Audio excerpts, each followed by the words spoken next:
Roberta Sajiasi grew up in the small town of Vasto, in the province of Chieti, Abruzzo, southeastern Italy. Her parents, along with most of her extended family, also lived there. She shared a particularly close bond with her mother. They confided in each other and were always in touch. From a young age, Roberta was known for her outgoing nature, kind heart, and cheerful personality. She excelled as a student and developed a deep passion for cooking, particularly showcasing her talent in baking pies and cakes. She was well liked by her peers and cherished spending time with her many friends. After completing public school, Roberta enrolled in Italy's School of Hospitality and Culinary Arts. At the age of 20, she began working at the most renowned bakery in her hometown, owned by the Lello family. Every family member participated in the bakery's operations, and Roberta became close friends with Fabio di Lello, the younger son, who was her age and worked alongside her. Spending so much time together, their friendship quickly blossomed into a romantic relationship. Both families were very supportive of they. Roberta's parents took an immediate liking to Fabio, and Fabio's parents admired Roberta for her strong work ethic and sense of responsibility. By the age of 25, Roberta and Fabio had moved in together, sharing a rented apartment while saving money to buy their own home. Fabio, a passionate and dedicated soccer player since childhood, had achieved notable success. He served as the captain of the city's soccer team and performed impressively in amateur tournaments. In 2014, he made his debut in Serie D, the highest amateur soccer division under the Italian National League Federation. In 2015, Roberta and Fabio achieved a milestone in their lives. That autumn, they celebrated their wedding with a grand ceremony and moved into a spacious and cozy house of their own. They were overjoyed and excited about their future, making plans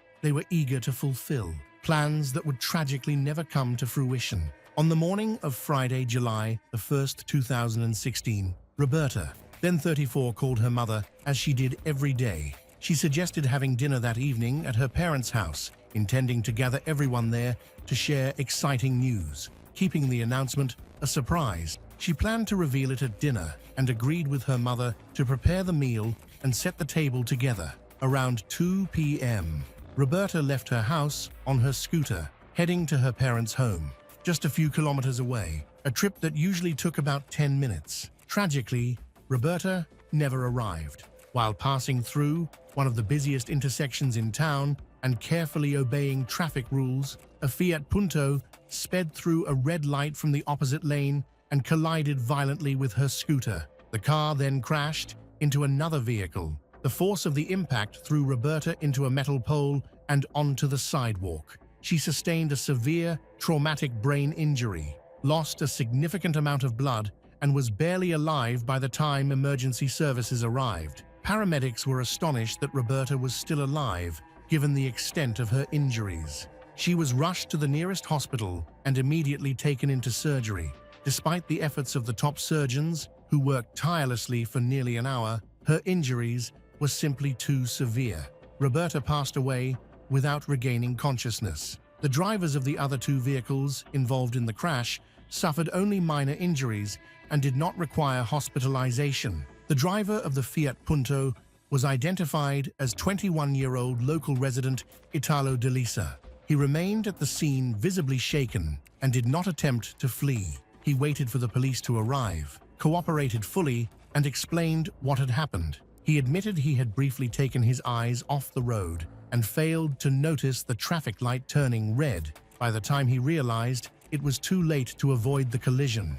After hitting Roberta's scooter, he panicked, swerved into oncoming traffic, and struck another car. He willingly handed over his documents and underwent a toxicology screening at the hospital, which confirmed that he was not under the influence of alcohol or any banned substances. Witnesses and officers noted his profound remorse. Upon learning later that Roberta had not survived, he was overcome with distress and nearly collapsed. Fabio was the first to hear the devastating news. He rushed to the hospital just minutes after his wife, Roberta, had been brought in. In the hallway, he broke down, crying and praying, desperately pleading for updates from every doctor and nurse who entered or left the operating room.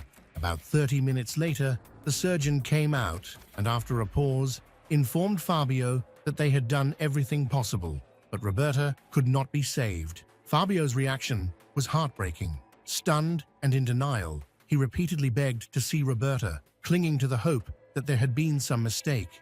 But the truth was inescapable. She had passed away.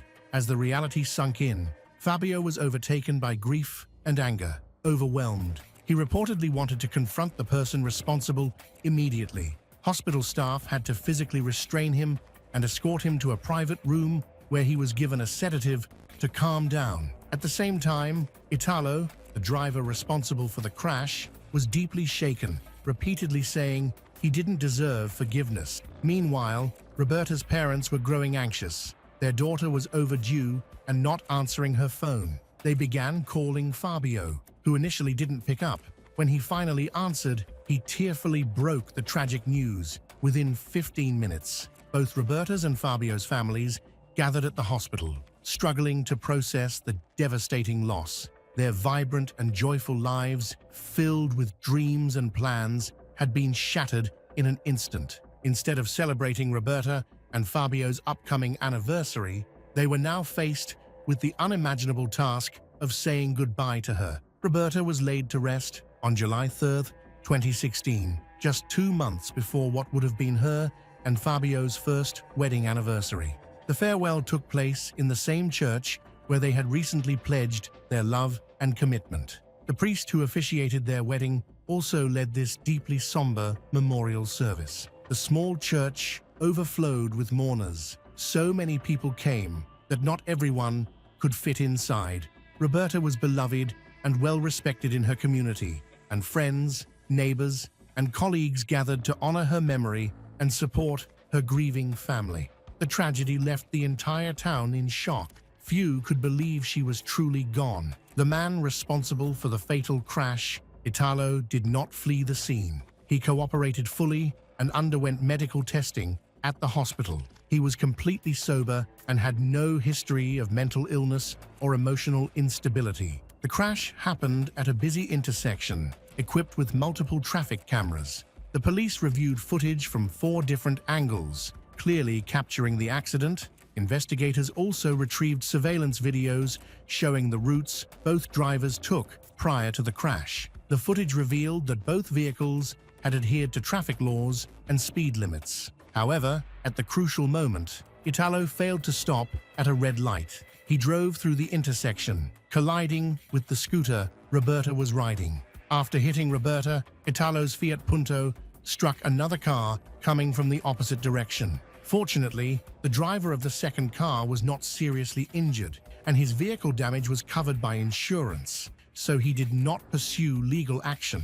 Tragically, Roberta's injuries were far too severe to be treated. Italo expressed his deep regret, claiming he had been distracted for just a moment. Despite his regret, nothing could ease the pain of Roberta's loved ones, particularly Fabio, who struggled to suppress his anger toward the man responsible. The 21-year-old driver, Italo, was arrested and formally charged with involuntary harm, causing fatal injuries. He was placed in pre-trial detention while awaiting the court proceedings. He did not contest the charges, declaring that he was ready to accept any punishment imposed. Fabio closely followed every development in the investigation.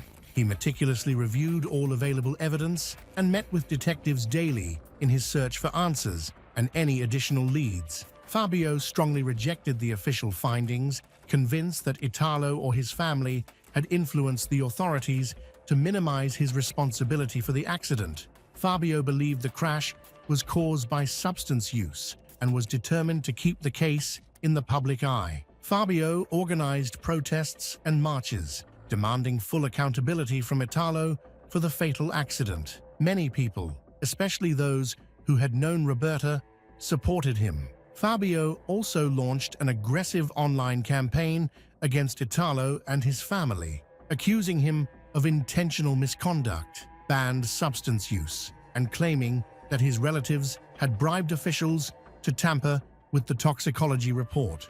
His social media posts, filled with accusations and cries for justice appeared daily. On July 15, 2016, Fabio organized a memorial march for Roberta, attended by hundreds, carrying her photos and signs demanding justice. Fabio's rhetoric grew more intense, threatening further demonstrations and even suggesting, during emotional outbursts, that he might take matters into his own hands if the authorities failed to act. His increasingly confrontational tone stirred public outrage but also alarmed Italo's family, who began fearing for their safety. Fabio's hostility toward Italo was evident as he worked to sway public opinion against him. Fabio's actions hinted at a willingness to disregard the law to seek retribution. In response, Italo's family filed for a court order to protect themselves, citing Fabio's harassment and threats. The case remained under investigation with incomplete evidence,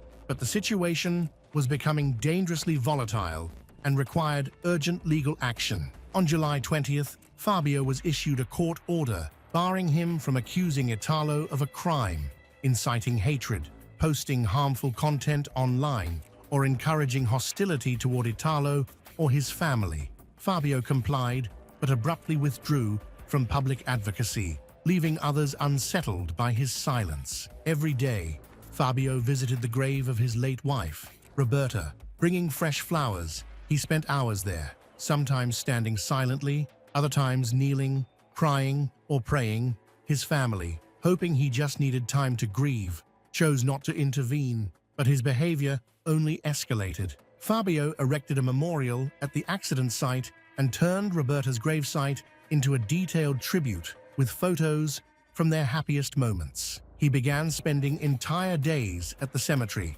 He quit soccer, his lifelong passion, and stopped going to work. Nothing seemed to matter to Fabio anymore. His life revolved around the flower-covered grave. He ate little, lost significant weight, and looked pale and exhausted. Within weeks, he appeared drastically older, withdrawn from others. Fabio grew disconnected from reality. One morning, cemetery staff found Fabio at Roberta's grave before opening hours. He had climbed the fence overnight, saying he needed to be close to her. He told relatives he couldn't bear staying in their home, filled with memories of Roberta. Only at her gravesite did he feel any peace. Fabio spoke to her as though she was still alive, refusing to refer to her in the past tense. Fabio's older brother suggested a brief trip to Rome to help him clear his head, but Fabio refused, insisting he couldn't leave Roberta alone in the cemetery.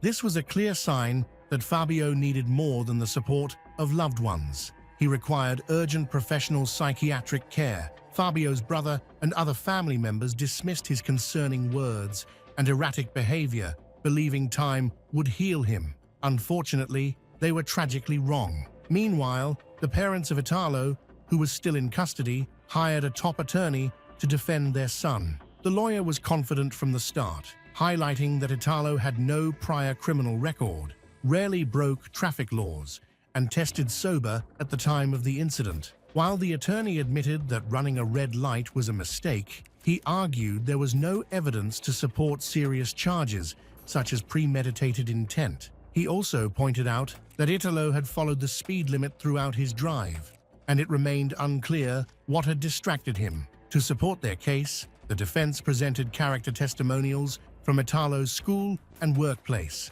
as well as evidence of his volunteer work in environmental causes and his enrollment in firefighter training courses. Italo had planned to dedicate himself to public service after finishing his certification exams. During the trial, the defense submitted surveillance footage showing Roberta on her scooter without a helmet, which violated safety regulations. The attorney argued that wearing a helmet could have lessened the severity of her injuries and perhaps even saved her life. Considering this footage, Italo's clean record, and Roberta's safety oversight, the court modified his pre-trial conditions. He was released under judicial supervision shortly before Christmas 2016, with the final decision scheduled for February 2017. Other than a few restrictions, Italo resumed a normal life. When Fabio learned that the man responsible for the accident had been released, he was consumed by rage. In court, he shouted and tried to physically confront Italo and Italo's attorney. Family members struggled to hold him back, and the judge ordered him to be removed from the courtroom. After Italo's release, Fabio became sleepless, angry, and withdrawn. He spent countless hours by Roberta's grave, talking to her as if she was still alive. Despite Fabio's worsening mental state, his family did not seek professional help. They thought he just needed more time to heal. When they suggested seeing a mental health specialist, Fabio reacted with hostility. He began accusing the justice system of being corrupt and incapable of delivering a fair outcome. When Italo was allowed to await trial out of custody, Fabio completely lost faith in the law. He decided to take matters into his own hands, but didn't reveal his plans to anyone. His behavior shifted noticeably. He became increasingly secretive and withdrawn. Fabio had an interest in firearms dating back to his youth. He regularly visited shooting ranges and, in 2006, obtained a firearm license, purchasing a 9mm pistol that he kept secured in a safe at home. Now consumed by thoughts of vengeance, he started handling the weapon often, convinced that it was his only means of achieving justice. As New Year's approached, Fabio's social media activity took a dark turn. He began posting about justice, revenge, and reflections on life's meaning, lamenting how his own life had lost purpose. These posts were deeply troubling, but sadly, they went unnoticed. In January, Fabio began secretly following Italo to avoid drawing attention. Fabio observed his daily routines, the places he visited, and the people he interacted with. Using this information, Fabio devised a plan. On February 1, 2017, he took a loaded pistol and went to a bar on Via Perth, a location Italo frequented and close to his home. Fabio entered the bar to confirm Italo was there. After spotting him, he left quietly and found a discreet location nearby to wait. Around 9:30 p.m., Italo exited the bar, chatted briefly with friends, and was about to head home. At that moment, Fabio confronted him. Italo sensed something was wrong, and both men froze briefly. Then Fabio pulled out his pistol and fired 3 shots at close range. The first shot struck Italo in the abdomen, the second near his heart, and the third, a headshot, ensured there was no chance of survival. Fabio, an experienced marksman, executed the act with precision, leaving no room for error. Afterward, Fabio walked calmly to his car. Witnesses, shocked by what they had seen, were too afraid to intervene, knowing he likely wouldn't hesitate to use the weapon again. Emergency responders arrived quickly, but Italo was pronounced dead at the scene. Police interviewed witnesses and were able to identify Fabio as the perpetrator. When officers went to his house, he wasn't there. Fabio's family, upon learning what happened, informed police of where he was likely headed. Authorities intercepted him on his way to the cemetery. Fabio had planned to end his life at Roberta's grave after what he believed was an act of justice over her death. However, police arrived before he could carry out the plan. He didn't resist arrest, showed no emotion, and openly admitted to the crime. At the police station, Fabio broke down. He spoke of his intense love for his wife, Roberta, and his anger with the justice system for allowing Italo to walk free after the car accident that killed her. Then he revealed an even deeper motive. Roberta had been pregnant. Though it was still early in the pregnancy, they had discovered the news just one day before the fatal crash. Roberta had planned to surprise their families with the announcement during dinner, a moment that never came. The accident had taken both her and their unborn child. Fabio said his actions were retaliation for the loss of not just his wife, but also the future they were building. He expressed that he had nothing left to live for, wanting only to reunite with his family. After his arrest, Fabio was sent for psychiatric evaluation. Doctors diagnosed him with acute psychological trauma caused by profound grief. However, the court determined that Fabio had acted deliberately and with full awareness of his actions. He was charged with first-degree premeditated murder. While awaiting trial, Fabio made several attempts to harm himself and was placed under strict supervision. On March 24, 2017, he was found guilty and sentenced to 30 years in prison. Fabio showed no emotion during the verdict, appearing detached from the moment. His family and legal team appealed the sentence, which was later reduced to 20 years. In prison, Fabio reportedly turned to religion for some solace, but never fully recovered from the loss of his wife and unborn child. June 22, 1980 was a Sunday. Early that morning, 25 years old, Stephanie Malin returned home at around 4 a.m. after finishing her shift as a waitress at a restaurant. Before going home, she stopped by a colleague's house, so by the time she got back, she was very exhausted. Everyone in the house was asleep. As she walked through the first floor, Stephanie noticed her 14-year-old cousin, Suzanne Bombardier, wasn't there. Suzanne usually waited on the living room sofa to greet her, but she assumed the girl must be elsewhere in the house. Despite calling Suzanne's name several times, she got no response. While the situation seemed odd, Stephanie wasn't alarmed. It was too early to search the house thoroughly, and she didn't want to wake her daughters, aged 5 and 6, who were sleeping in their room the night before. June 21st, Stephanie had asked Suzanne to babysit her girls. Suzanne loved spending time with the children and was excited to help. Known for being a responsible and kind teenager with excellent grades and big dreams for the future, Suzanne had eagerly accepted the task. Stephanie assumed Suzanne had fallen asleep in the children's room after putting them to bed. Feeling tired herself, Stephanie also went to bed without checking further. A few hours later, she woke up and began preparing breakfast for the kids. While she was in the kitchen, the phone rang. It was Suzanne's mother asking when her daughter would be coming home. Wanting to ask Suzanne directly, Stephanie went to the children's room, but found that the little girl wasn't there. Her daughters said Suzanne hadn't been in their room when they woke up and didn't know where she was. Growing concerned, Stephanie searched the entire house, from the first floor to the second, but Suzanne was nowhere to be found. It became clear that Suzanne hadn't spent the night at the house. Stephanie was alarmed. Stephanie called her own mother to inform her of Suzanne's disappearance. Both were confused, as Suzanne had always been a responsible teen. She never ran away, had no boyfriend, and certainly wouldn't leave young children alone in the house. Stephanie carefully searched for any clues about Suzanne's whereabouts, but found nothing. Realizing the seriousness of the situation,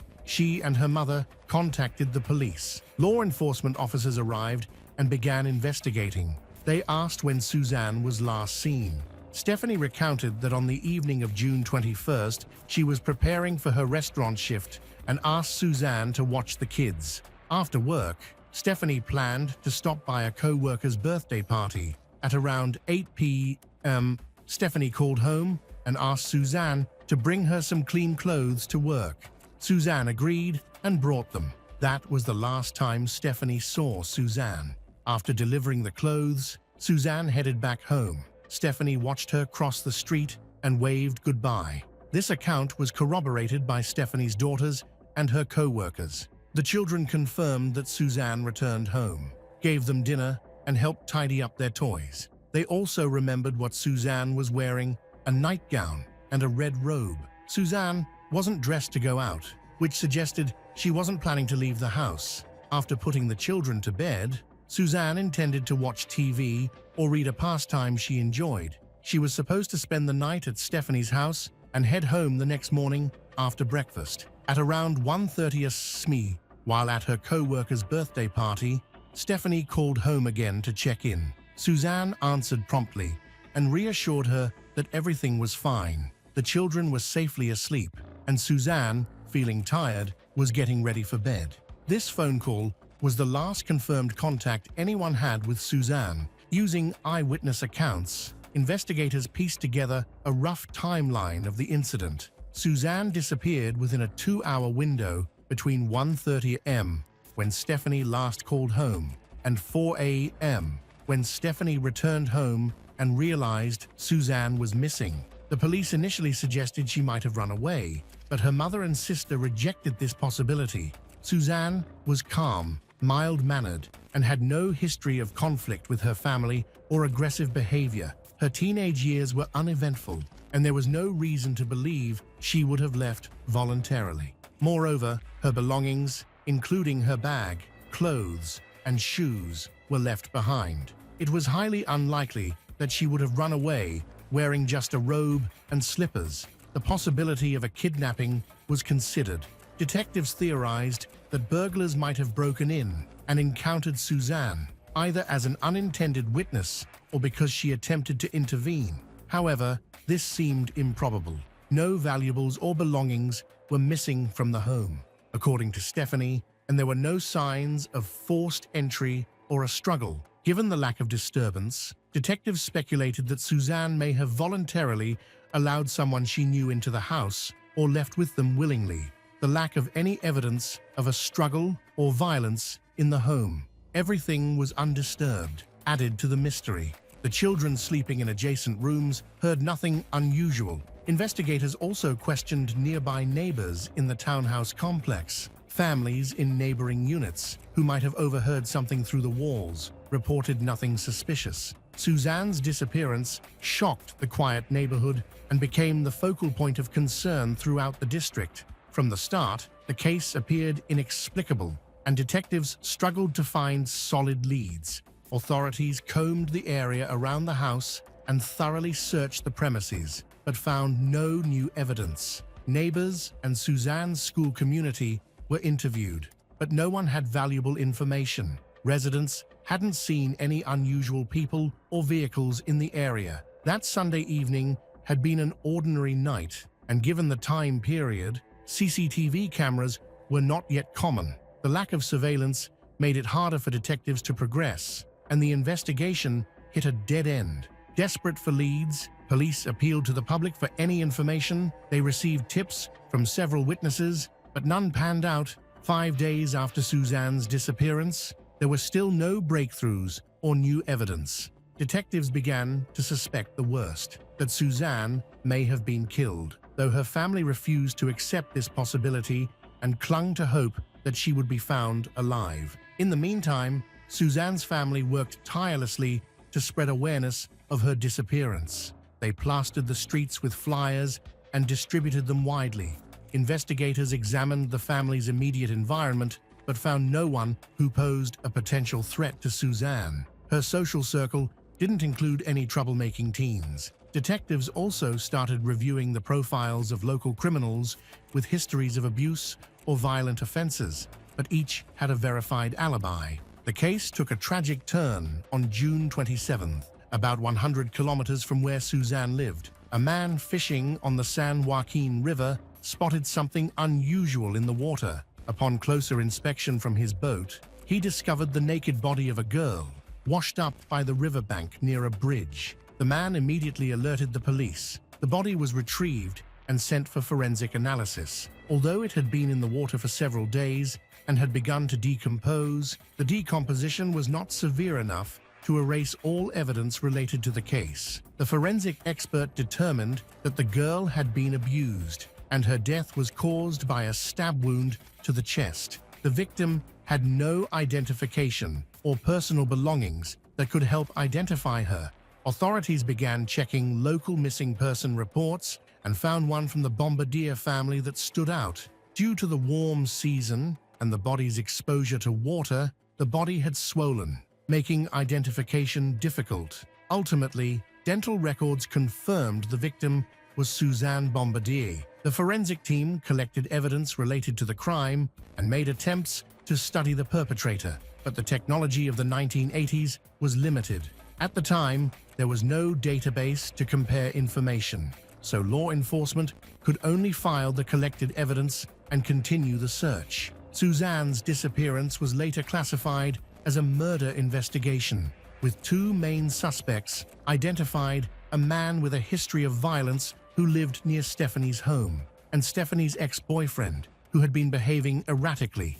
Before Suzanne disappeared, he had begged Stephanie for a second chance, but left shortly after being rejected. There were no other suspicious individuals within Suzanne's circle who might have had access to her. Detectives carefully investigated both suspects, but found no solid evidence, no witnesses, fingerprints, or anything to directly link them to the crime. Eventually, the leads were dropped, and efforts to find the killer failed. The case materials were archived, leaving Suzanne's murder unsolved for years. 14-year-old Suzanne Bombardier was buried in Lafayette, leaving her family devastated. The tragedy deeply affected her mother, who fainted upon learning her daughter's body had been found.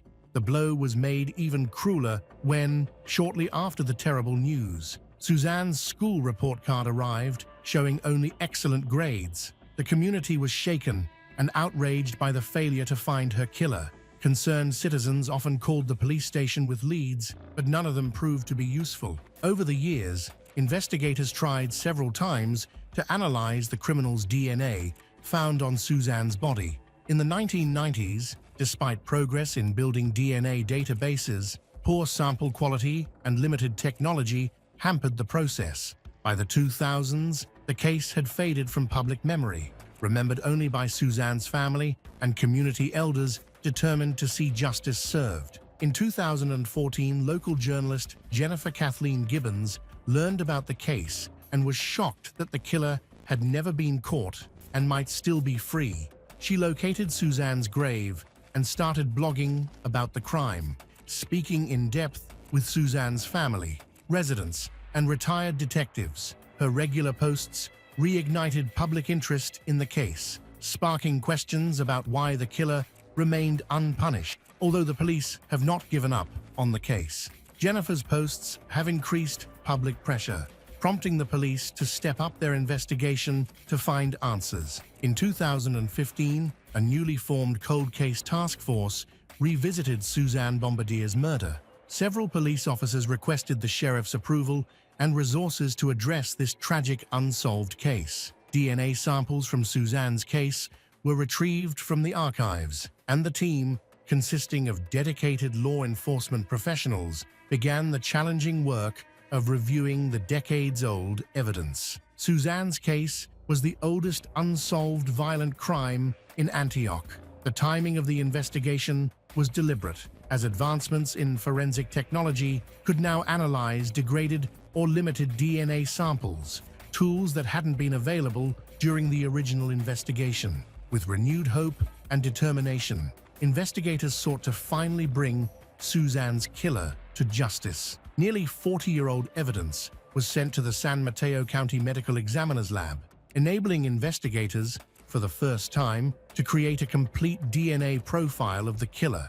Previous efforts had failed due to inadequate technology, but this time was different. In early 2017, armed with the DNA profile, investigators compared it to a database of registered criminals. To their surprise, the results pointed to Mitchell Lynn Bacon, a major breakthrough in the case. Initially skeptical, detectives conducted additional tests, cross-checking the profile with the FBI DNA database. The results confirmed a match. Mitchell Lynn Bacon, born on March 21, 1954, in a small town near Racine, California. He had lived in Antioch, where he crossed paths with Stephanie and Suzanne. He had long been a suspect in Suzanne's murder, but a lack of evidence had prevented charges until now. In 1973, Mitchell had been convicted of multiple crimes, including assault, and sentenced to 5 years in prison. Though the charges could have warranted life imprisonment, leniency was granted due to his lack of a prior record. After serving his sentence, he was arrested again in 1981 for more violent crimes and received a 24-year prison sentence. His offenses primarily involved abuse. Upon his release, he was required to register as an abuser offender, but failed to do so. This violation led to another 4-year prison sentence in 2002, officially entering him into criminal databases. When police tracked down 63-year-old Mitchell in 2017, he was still living in Antioch. He was arrested calmly as he returned from the store. Despite overwhelming evidence, he denied any involvement in Suzanne's murder. After his arrest, detectives held a press conference, announcing plans to compare his DNA to other unsolved cases. By the time of his capture, he had lived unpunished for 37 years. His methods resembled those of a serial killer, prompting suspicions that he might be linked to additional murders. For Suzanne's family, justice finally seemed within reach. One of the key obstacles to convicting Mitchell in 1980 had been his alibi. He claimed he had been with his aunt at a bar in a nearby town, far from Suzanne's babysitting location. According to him, he left the bar around 2 a.m., stopped at an intersection, visited a convenience store where the clerk recognized him, and then drove home. His aunt and the store clerk both corroborated his story, creating a plausible, albeit tight, timeline that cast doubt on his involvement. This alibi prevented investigators from conclusively linking him to the crime, even though he was considered the most likely suspect. Stephanie, however, had long believed Mitchell was involved in her cousin Suzanne's murder. As someone who had interacted with the family during their brief relationship, Mitchell had earned Suzanne's trust, a trust that tragically sealed her fate. On the night of the murder, she unknowingly let him in, unaware of the danger he posed. Stephanie had ended her relationship with Mitchell after just 3 dates, finding him unsettling. After their breakup, Mitchell began regularly visiting the restaurant where she worked, sitting at a nearby table and silently watching her without ordering anything. His alarming behavior foreshadowed the darker truth that would come to light decades later. Stephanie felt intimidated by Mitchell's behavior and chose to cut off all contact with him. However, he refused to leave her alone. He left notes on her doorstep and repeatedly showed up at her workplace, attempting to reconnect. Stephanie later learned that one of her colleagues had given him her home address. The colleague claimed ignorance of their breakup, but this act put Suzanne in danger and ultimately led to her kidnapping, abuse, and murder. In 1980, during the investigation, Mitchell was offered a polygraph test, which he agreed to take. However, the results were inconclusive. Despite multiple interrogations, Mitchell never confessed, and due to insufficient evidence, he couldn't be definitively linked to the crime. Finally, 37 years later, he was arrested and charged with murder, kidnapping, and abuse. A forensic expert couldn't determine whether Suzanne had been abused before or after her murder. The prosecutor debated whether to pursue life imprisonment without parole or the death penalty. Mitchell continued to deny his involvement in the murder. Ultimately, the prosecution opted for life imprisonment, as seeking the death penalty could result in prolonged legal battles and appeals. In such cases, defense lawyers often file repeated appeals, forcing the victim's family to continually relive the tragedy. Additionally, given Mitchell's age, it was uncertain whether he would live long enough to face execution. Once the decision for a life sentence was made, an official reconstruction of events followed. The prosecution argued that Mitchell coerced Suzanne into leaving her house since she would never have abandoned her young nieces under any circumstances. It was believed that Mitchell threatened Suzanne with a knife, forcing her to leave her home. Her family believed she sacrificed herself to protect her nieces from harm. According to the prosecution, Suzanne was killed with a knife that had a blade at least 15 centimeters long. The blade was sharp enough to pierce her heart with a single fatal strike, causing near-instant death. The prosecution also contended that Mitchell used the same knife to threaten her during the abduction. After committing the crime, he disposed of Suzanne's body. It is believed that Mitchell took Suzanne to a remote location, where he abused her and then killed her with immense force, nearly piercing her body completely. The prosecution argued that Mitchell abused her again after her death. The defense took an unusual approach. They argued, citing a state law that imposes a lighter sentence for abuse of a corpse, that the abuse occurred after Suzanne was dead, and that Mitchell was not involved in her kidnapping or murder. Instead, they claimed he found Suzanne's lifeless body and took advantage of the situation. This argument was strengthened by the lack of evidence proving Suzanne's abduction. There were no signs of forced entry or a struggle at Stephanie's home, giving the defense room to create doubt. However, the prosecution still had critical evidence to counter these claims. Mitchell's criminal history followed a clear and troubling pattern across several recorded incidents. In 1973, he was arrested after being suspected of abuse an underage girl during a burglary. During the investigation, it was revealed that he was guilty of another crime, which led to charges of abuse, burglary, and assault with intent to kill. Following his release, he broke into another home in a different city, where he committed robbery and abused a schoolgirl. During the assault, he tied up the victim, burned her with a cigarette, and stabbed her with a knife. Miraculously, the girl survived. The victim recalled Mitchell's unsettling behavior during the attack. He appeared to enjoy his actions immensely, humming and laughing to himself like a deranged individual. The physical and emotional scars left on the survivor required a long recovery. Prosecutors argued that the similarities between these crimes provided significant evidence linking him to the kidnapping and murder of Suzanne Bombardier. The trial for Suzanne's case was set for March 2022. After Mitchell's arrest, a press conference highlighted the persistent efforts of the detectives who had volunteered to investigate Antioche's oldest case. The police also credited the media's role in keeping Suzanne's story alive through reports published in 2015 and 2016.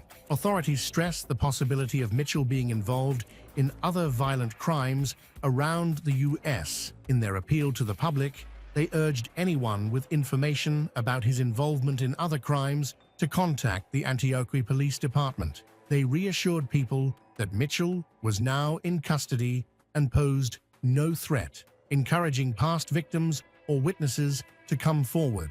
However, no one responded to their call for information. The trial concluded on March 15, 2022, when the jury unanimously convicted Mitchell Lynn-Bacon of first-degree murder, as well as other charges such as robbery, kidnapping, and abuse. On June 27, 2022, he was sentenced to life in prison without parole. During his sentencing hearing, a chilling revelation emerged. A former prisoner claims Mitchell confessed to systematically abusing and killing escort girls while working as a truck driver, traveling across the country for years. Authorities are currently investigating these claims to uncover evidence of these alleged crimes. However, Mitchell has denied these accusations, calling his former cellmate's story a fabrication. The search for truth continues, as authorities work to determine whether Mitchell is responsible for more atrocities. On the night before Halloween, October 30th, 2001, police were called to a home in the affluent Coral Gables neighborhood of Florida after an alarm was triggered. Upon arrival, officers uncovered a horrifying crime scene. A woman was found brutally murdered on her kitchen floor in what looked like a scene from a horror movie. Blood covered the walls, with splatters even reaching the ceiling, a clear indication of extreme violence. Investigators determined that the victim, 45 years old Maggie Locascio, had been attacked after parking her car in her open garage. It appeared that the assailant had been waiting for her and struck as she exited the car. Though she managed to flee into the house, the attacker pursued her and ended her life there. Maggie was the estranged wife of Edward Locascio, to whom she had been married for nearly 30 years. They had recently separated and had not been living together for months. Maggie had even attempted to file a restraining order against Edward. Their separation was part of a contentious divorce, driven largely by Edward's repeated infidelities. The process was further complicated by serious disputes over financial matters, making him the immediate prime suspect. Maggie and Edward had met in 1972 while studying accounting at the University of Miami. After graduating, they married and worked as accountants. In 1982, Maggie became a homemaker following the birth of their son, Eddie Jr. Over time, Edward climbed the professional ladder, founding his own company and managing the finances of wealthy Miami clients. Unlike Edward, who was sociable and charismatic, Maggie was described as more private and reserved. In 1992, they purchased a mansion in prestigious Coral Gables, but by 2001, Edward had moved into an apartment in South Beach, just 10 minutes away by car. When police contacted Edward, they withheld the true nature of the situation and told him only that there had been an issue at his former home due to an alarm. They asked him to come by to assist. Edward arrived shortly afterward, appearing calm and cooperative as he spoke with investigators. He displayed no concern or curiosity about why the area was surrounded by police tape or why there were so many officers present. His indifference was notable, especially given that his estranged wife Maggie still lived at the house. Detectives eventually brought him to the station for further questioning. During his interview, Edward explained that he and Maggie were going through a divorce and had stopped interacting. He acknowledged that their relationship had been strained, with disagreements escalating to the point where Maggie had sought a restraining order against him for alleged threats, domestic violence, and abusive behavior. The first hearing related to their divorce was scheduled for the next morning. When police finally informed Edward that Maggie had been murdered, he showed no visible reaction. Meanwhile, Edward and Maggie's 19-year-old son, Eddie, was also being questioned in another room at the station. Eddie stated that he had been at the library that evening, and his alibi was confirmed. After the interrogations, Eddie crossed paths with his father in the corridor. Unlike Edward, who remained emotionless, Eddie displayed visible anger and disbelief. Later, Eddie told reporters that at that moment, he became convinced his father was responsible for his mother's murder. Tensions between Eddie and his father had already been high in recent years, and this tragic event only deepened the divide between them. Eddie openly despised his father, viewing him as a personification of the worst human traits. Despite Eddie's doubts, Edward claimed he had spent the day playing golf and was in his apartment on South Beach, several kilometers from the crime scene.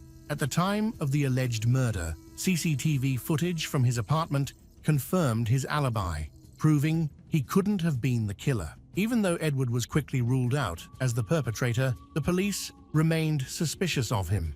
He had a strong motive for wanting Maggie dead, and the violent nature of the crime suggested hatred, likely from someone close to her. Investigators considered the possibility that he might have hired someone to carry out the murder. While reviewing the details of the case, a detective recalled seeing a white pickup truck making an illegal maneuver near Maggie's house on the night of the murder.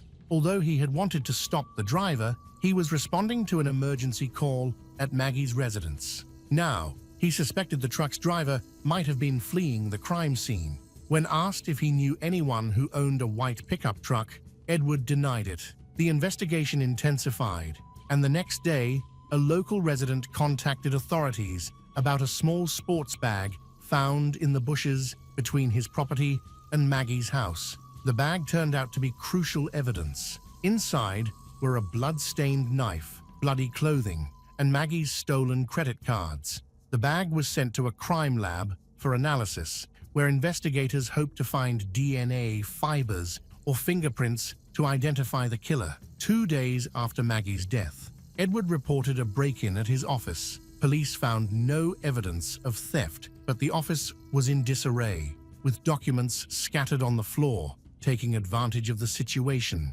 Detectives interviewed Edward's employees about him and his family. A worker revealed that Edward's brother, Michael Lacasio, owned a white pickup truck, the same type of vehicle spotted near the crime scene. This revelation marked a turning point in the investigation. Michael, who lived in Charlotte, North Carolina, was quickly located by police. His truck immediately attracted attention because the seats had just been reupholstered. When police removed the seat covers, they found the old fabric was stained and showed signs of having been pressure washed, possibly to remove evidence such as blood, since a complete clean was not possible. The seats were upholstered with new fabric. Unlike Edward, Michael had a troubled history. At 41 years old, he was unemployed, struggling with a banned substance addiction, and had a prior fraud conviction. It seemed plausible that he might commit murder, particularly if motivated by a banned substance or financial gain. Although no incriminating evidence directly connected Michael to the crime scene, the sports bag near Maggie's house became a critical clue. Latex gloves inside the bag contained Michael's DNA. Tests ruled out Edward and Eddie, confirming Michael as the likely suspect. 2 weeks after Maggie's murder, the lab results were finalized, and Michael was charged with killing Maggie. Eddie was shocked to learn that his uncle, Michael, was involved in the incident. He suspected that Michael could not have acted alone, because how could someone who lives so far away travel so far just to commit a crime? Eddie suspected there was more to the story and thought his father might somehow be connected. Regardless, the police needed concrete evidence to prove anything further. While there was no direct evidence implicating Edward, his brother, Michael was preparing to stand trial. Meanwhile, Edward continued with his everyday life, going to work and even dating. Michael faced murder charges, with prosecutors hoping he would confess and implicate Edward, who was believed, according to Eddie, to be the mastermind behind the crime. Prosecutors were confident they could uncover the truth, especially given that Michael faced the death penalty if convicted. Despite strong pressure, Michael firmly refused to plead guilty or testify against Edward, asserting his innocence. During the trial, prosecutors made it clear they believed both Michael and Edward were involved. However, this did not change Michael's stance. Although the prosecution presented strong evidence against Michael, much of it was circumstantial. His defense lawyer argued that the evidence was questionable due to procedural errors during the investigation and lab work. Furthermore, there was no clear motive, and much of the case relied on indirect evidence. Despite these arguments, the jury deliberated for only 6 hours before finding Michael guilty of first-degree murder. He was sentenced to life in prison without parole, a punishment likely designed to pressure him into confessing or exposing Edward's role in the crime. After the verdict, Eddie stepped in, determined to fight what he saw as an unjust decision. At just 19 years old, Eddie had already graduated from college and was attending the University of Miami Medical School, where he excelled academically. His relationship with his father, Edward, had always been strained. He never even called him Dad, referring to him as Ed instead. He pursued his studies with one key purpose: to help his mother, Maggie, escape her abusive marriage. Despite his efforts, he was unable to save her. However, he gained financial independence and tried to help her secure a divorce. Starting with a court injunction against Edward, Eddie believed his father's refusal to split their assets fairly was at the heart of the conflict. Under Florida law, divorcing spouses were required to divide their wealth equally. Edward, whose fortune was estimated at $6 million, refused to comply. He even tried to hide some of his wealth, but Maggie, an experienced accountant, discovered his deception and was determined to expose it. According to Eddie, Maggie was murdered because she was planning to reveal Edward's hidden accounts to the court just hours before their divorce trial began. The day after her murder, Edward's lawyer petitioned the court to terminate the divorce proceedings due to Maggie's death, a move that struck many as suspicious and calculating. With the case dismissed, Edward stood to retain control of all the family assets. Eddie was horrified by his father's cold reaction to his mother's death. He seemed entirely unbothered, despite having been married to her for years. Edward's greed and lack of remorse convinced Eddie that his father was responsible for the murder. Seeking justice, Eddie filed a civil lawsuit to block Edward from taking complete control of the family fortune and won the case. However, he faced significant challenges with the criminal investigation, which stalled for years. After 4 years with no progress, prosecutors doubted they would ever uncover the truth. Everything changed in November 2005, when authorities decided to move forward with the evidence they had, believing no new leads would emerge. Edward Locascio was arrested and charged with first-degree murder and conspiracy to murder his wife, Maggie. Eddie saw this as a significant victory, but it was just the start of a much tougher battle. After spending 4 years securing a conviction against his uncle Michael for his mother's murder, Eddie now faced the challenge of bringing his father, Edward, to justice. This trial was far more complex due to the absence of direct evidence. In Michael's case, the crime scene held undeniable proof, including DNA and the murder weapon. However, Edward's charges rested solely on circumstantial evidence, giving his defense team considerable room to argue. The prosecution claimed Edward orchestrated Maggie's murder due to a strong financial motive. During their divorce proceedings, Edward stood to lose a large portion of his assets. Although he had hidden much of his wealth in offshore accounts in the Cayman Islands, Maggie had uncovered the deception and planned to expose him in court. Unwilling to let this happen, Edward allegedly convinced his brother Michael to carry out the murder. Prosecutors argued that Edward had not only planned the killing, but had also influenced Michael to commit the brutal act. Graphic photos revealed the horrifying nature of Maggie's death. She had been savagely attacked with both a knife and a baton. She suffered multiple blunt force injuries that caused fractures, and the assailant had continued stabbing her even after the initial beating. The prosecution contended that this extreme violence stemmed directly from Edward's malicious intent. With little concrete evidence tying Edward to the crime, the case relied on motive, circumstantial evidence, and key witness testimonies. The first major point of suspicion came from Edward's lack of reaction when he was informed of Maggie's death. Although there was no written or recorded evidence of a conspiracy between Edward and Michael, phone records showed a spike in the number of calls between the brothers in the weeks leading up to the murder. Previously, they had only communicated occasionally on special occasions, but records showed that they had begun calling each other on an unusually daily basis 6 weeks before Maggie's death. This sudden change became a major point of suspicion for investigators. The prosecution argued that Edward used these calls to pressure Michael into committing the crime and to finalize the plan. A critical witness was Edward's secretary, Gudile Gonzalez, who testified that she overheard several phone calls between Edward and Michael. After realizing the nature of these conversations, Gudile said Edward began threatening her, warning her to stay silent or risk being killed. Frightened, she eventually went to the police. Eddie, Edward and Maggie's son, also took the stand, recounting years of abuse Maggie suffered during her marriage. He described instances in which Edward had beaten his mother, threatened her, and even came close to hitting her with a heavy sculpture. According to Eddie, Edward openly threatened to kill Maggie 5 months before her death, after she revealed her intention to file for divorce.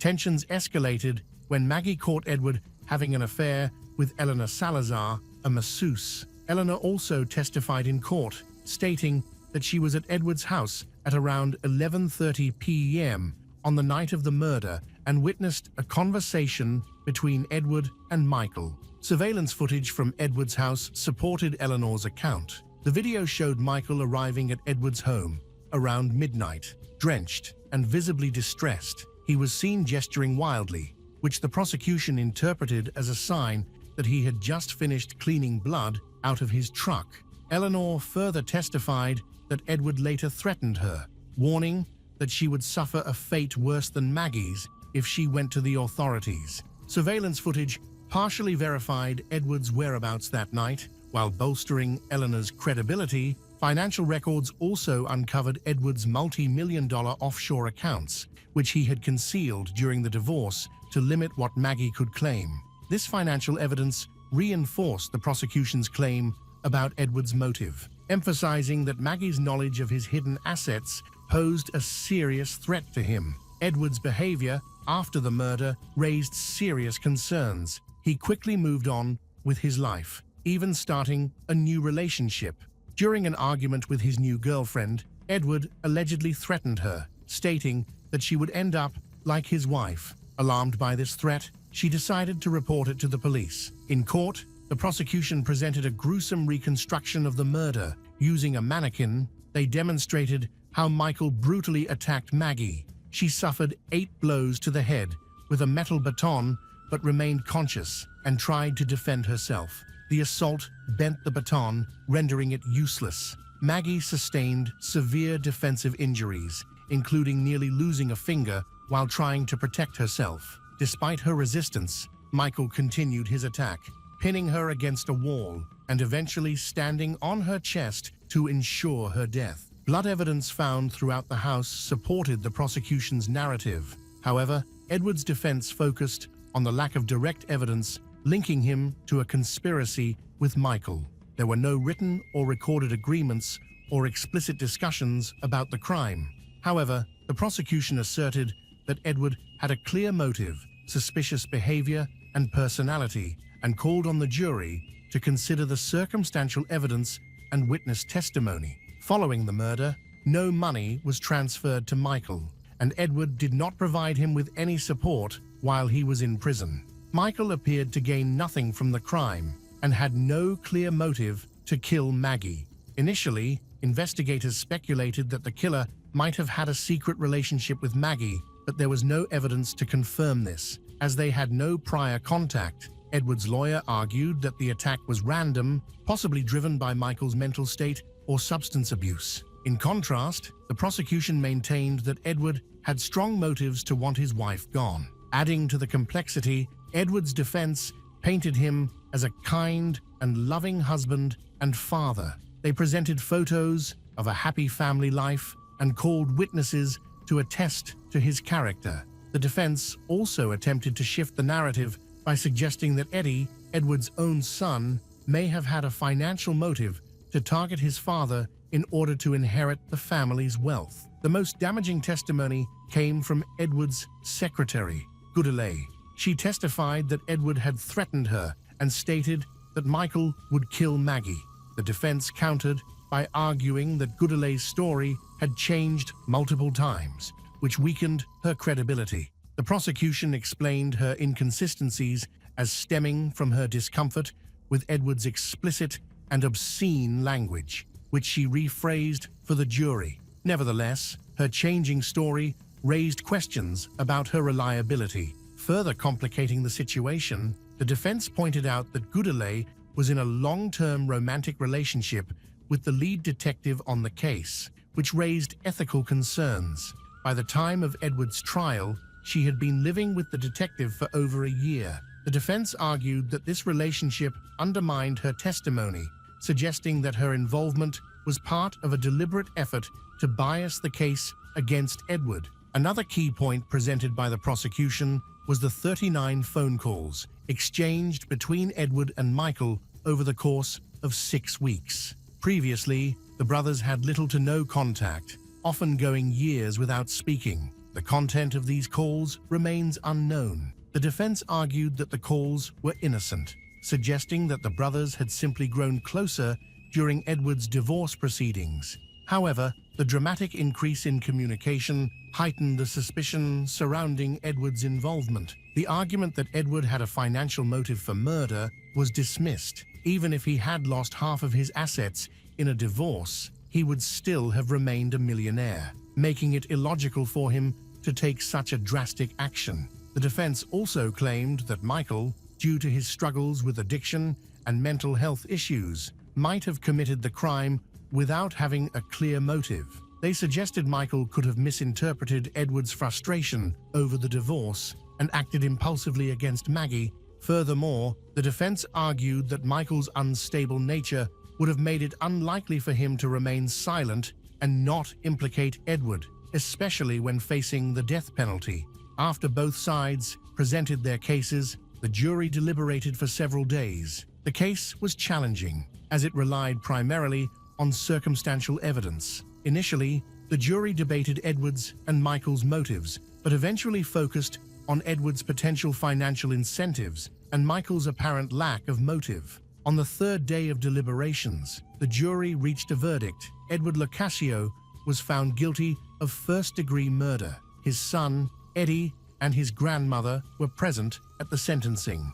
Eddie expressed relief over the verdict, feeling that justice had finally been served after 6 long years since his mother's death. Although Edward initially faced the possibility of the death penalty, the jury recommended a life sentence without parole, which was ultimately imposed. Given Edward's age, this effectively meant he would remain in prison for the rest of his life. However, the decision enraged Eddie, who firmly believed that the death penalty would have been more appropriate. 6 months into his imprisonment, Edward gave an interview where he continued to proclaim his innocence. He denied encouraging his brother Michael to commit the murder, claiming that he had hoped to reconcile with Maggie before her death.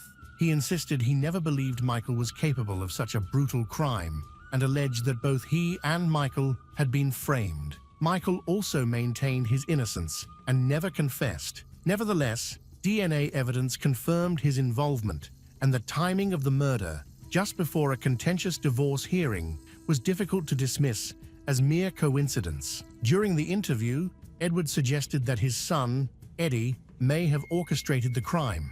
He theorized that Eddie, eager to inherit his parents' fortune, might have set him up to take the blame. Edward reiterated that the divorce settlement would not have left him destitute, leaving him no reason to kill Maggie. Eddie strongly denied these accusations. Edward Locascio later passed away on August 30th, 2018, at the age of 67 in a prison hospital in Lake Butler, Florida. The home where the murder occurred was eventually sold for $3 million. Eddie went on to become a doctor, dedicating his life to helping others. Larissa Rodriguez grew up in a humble but close-knit family. Her parents were modest and reserved. They raised her with strong values of integrity, a strong work ethic, and family loyalty. From an early age, Larissa showed remarkable discipline. She trained in gymnastics, later graduated with a degree in sports science, and worked as a trainer and instructor at a fitness club. She led a healthy lifestyle, avoided harmful habits, meticulously cared for her well-being. She had only one serious relationship with Luis Antonio Garnica, who became her first partner and later her husband. To the family, he seemed quiet and polite. Larissa believed in the ideal of a strong family, and despite strains in their relationship, she remained committed to preserving the marriage. Luis came from a well-off background. His father had served as mayor of Pontal, and Luis himself was trained in medicine. But behind that veneer of success, he was self-centered and calculating. According to Larissa's relatives, at the beginning of their relationship, he had no steady income and depended on Larissa's mother, who sent him home, cooked meals over time. Despite having a diploma, his finances never improved, and he struggled to support two parallel lives, his official marriage and a secret relationship. His standing among Larissa's friends and family deteriorated. He grew increasingly withdrawn, distant, and indifferent. Even during Larissa's mother's final days, he visited only when forced. In the last months of the marriage, Luis was emotionally detached, cold, and often degraded his wife about her appearance, avoiding any real communication. Despite her efforts to reconcile, he continued to move further away, ignoring the obvious signs of their relationship's crisis. Elizabeth Arabazza, Luis's mother, played a pivotal role in this story. At 68, she appeared quiet and unassuming, but in reality, she was a manipulator with a troubling history. Her former husband and her daughter claimed she had a gambling problem and was deeply in debt. There were suspicions surrounding her involvement in the mysterious death of a relative connected through financial dealings. She often asked acquaintances for money and was suspected of selling others' jewelry. Her behavior within the Garnica family drew mixed opinions. With Larissa, she maintained the image of a caring mother-in-law, yet she regularly shared confidential information with her son and withheld crucial details from her daughter-in-law. Over time, it became clear she had played a decisive role in tearing the family apart and setting the stage for the tragic events that followed. These three figures, Larissa, Luis, and Elizabeth, became the central players in a chain of events whose outcomes were irreversible. In the spring of 2025, tensions between Larissa and Luis escalated dramatically. Their conflicts had become a regular occurrence, and any remaining trust was shattered. Luis's behavior grew increasingly distant. He often claimed to be working late or on call, but in reality, he was frequently meeting with another woman named Leticia. Larissa didn't know the woman's name at first, but she began to suspect he was seeing someone else, especially after noticing odd changes in his routine and his frequent irritation for no clear reason. Her suspicions were confirmed after she discreetly followed him one evening in mid-March. Larissa spotted Luis heading toward Letitia's house on a night he claimed to be working an overnight shift. Not long after that, she found personal items in his car, along with a medical-grade anesthetic, which clearly indicated a secretive relationship. She confided in Elizabeth, her mother-in-law, hoping for understanding. Instead, Elizabeth quickly told Luis about the confrontation and criticized Larissa for spying on him. Rather than receiving comfort, Larissa was told that being unfaithful is just something men do. Larissa didn't act on impulse. Despite her personal disappointment, she still tried to preserve her family. According to her father, she wanted to have a calm conversation with Louise and find a peaceful resolution. Over the next few days, she spoke privately with close friends about the possibility of divorce, but asked them not to get involved. Meanwhile, a friend offered her temporary use of an unoccupied apartment to help her take a step back and think things through. On March 15, 2025, Larissa tells Louise of her decision to end the marriage. She also confirmed her intentions to a trusted friend. Her goal was to reduce tension and prepare for a respectful separation. The following day, March 16th, Elisabetta Arrabata began researching highly toxic substances online. That same day, she offered Larissa homemade soup. Larissa, unaware of any danger, accepted the meal. Within hours, she began experiencing severe gastrointestinal symptoms, including cramps and nausea. Despite feeling unwell, Larissa assumed the discomfort was caused by stress or possibly spoiled food. On March 18th, Larissa once again opened up to a close friend, expressing how drained she felt physically and emotionally. She said her energy was slipping away and shared her concern that Louise continued to avoid any meaningful conversation. At the same time, Elisabetta, his mother, became unusually attentive, bringing food, initiating frequent visits, and insisting on helping Larissa, despite previously criticizing her for wanting to leave the marriage. By March 19th, Larissa confided in a relative about her worsening condition. She described sudden chills, weakness, abdominal pain, and an overwhelming sense of dread. She noted that she had never experienced anything like it before, and that the symptoms had persisted for several days. That message would become one of the last times she discussed her health. On March 20th, Larissa told her father she no longer saw a future in the marriage. Though she was still hoping to avoid a public fallout, she wanted the divorce to be amicable, if possible. That day, Elisabetta seemed calm but continued bringing over food. Larissa, although feeling unwell, didn't yet suspect a link between the meals and her condition. She assumed her health issues stemmed from emotional stress. Then came March 21st. Elisabetta arrived again with homemade soup. Larissa's condition took a drastic turn for the worse. By late that evening, she stopped responding to calls and messages. A few hours later, the devastating news came. She had passed away. On the morning of March 22nd, 2025, Louise reported that he had found his wife unconscious in their apartment. He claimed he'd just returned from a night shift, walked in, and found Larissa lying on the floor. According to his account, he immediately began CPR and called emergency services. However, discrepancies between his story and the actual evidence began to surface within hours of the investigation. One critical detail was a message Louise sent to Leticia. At 10:25 m.m., he texted Leticia to tell her that Larissa had passed away. Just 9 minutes later, at 10:34 m., paramedics arrived. Yet when they entered, Louise was still performing resuscitation efforts, claiming Larissa was showing signs of life. The medical team quickly determined otherwise. She was already in a state of rigor mortis, making revival impossible. Emergency personnel documented that her body was cold, with no pulse or breathing, and her skin showed clear signs consistent with an extended time of death. When police arrived at the scene, one of the first things they noted was Louise's insistence on a rapid cremation. He didn't notify Larissa's family right away about her passing and took it upon himself to begin arranging the necessary paperwork for cremation. This immediately raised red flags for investigators, especially since Larissa's cultural background strictly followed burial traditions, with cremation never being considered. At the scene, officers noticed that the environment had been tampered with. Bed sheets had been stripped, rolled up. Towels with what appeared to be reddish stains were found nearby, and the laundry basket contained items possibly used for cleanup.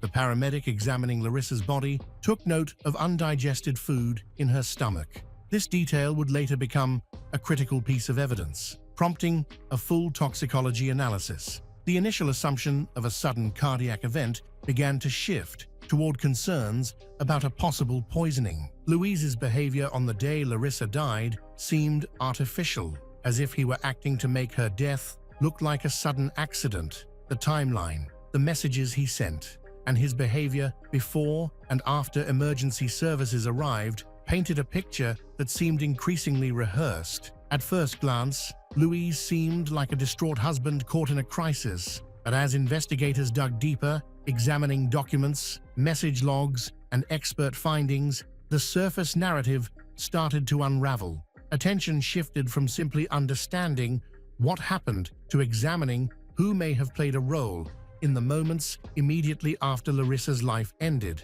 Following the official announcement of Larissa's death, Louise came under increasing scrutiny. Within just 24 hours of the incident, his actions raised serious concerns. The day after Larissa's passing, attempted financial transactions were discovered using her bank accounts. Louise used her debit card to purchase items at a pharmacy and attempted to withdraw cash from an ATM.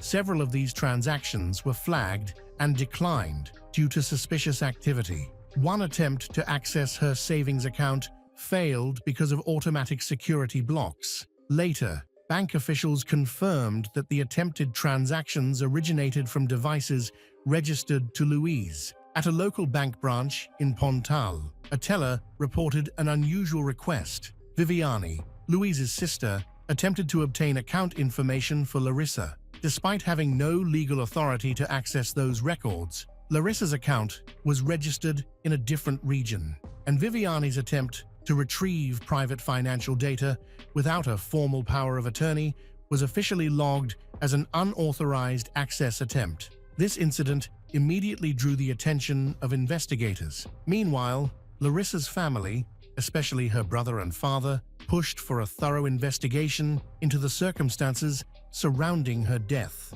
Troubled by rumors and inconsistencies, Larissa's brother sought legal counsel from attorney. Consultations with legal representatives began on March 24th, 2 days after her death. Despite online speculation suggesting Larissa may have taken her own life, her loved ones firmly rejected that possibility.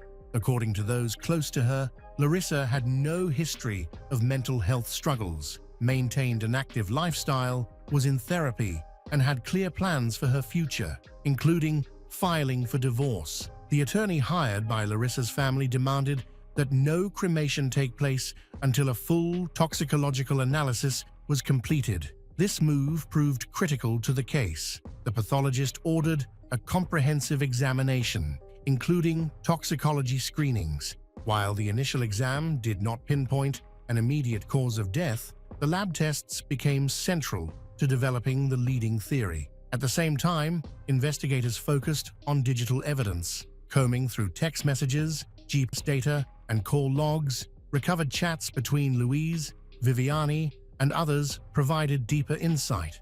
One particularly telling exchange showed Viviani advising Louise to be cautious with their phones and not to confuse devices. In another message, she reminded him to mention a supposed history of heart conditions in Larissa's family when speaking to authorities.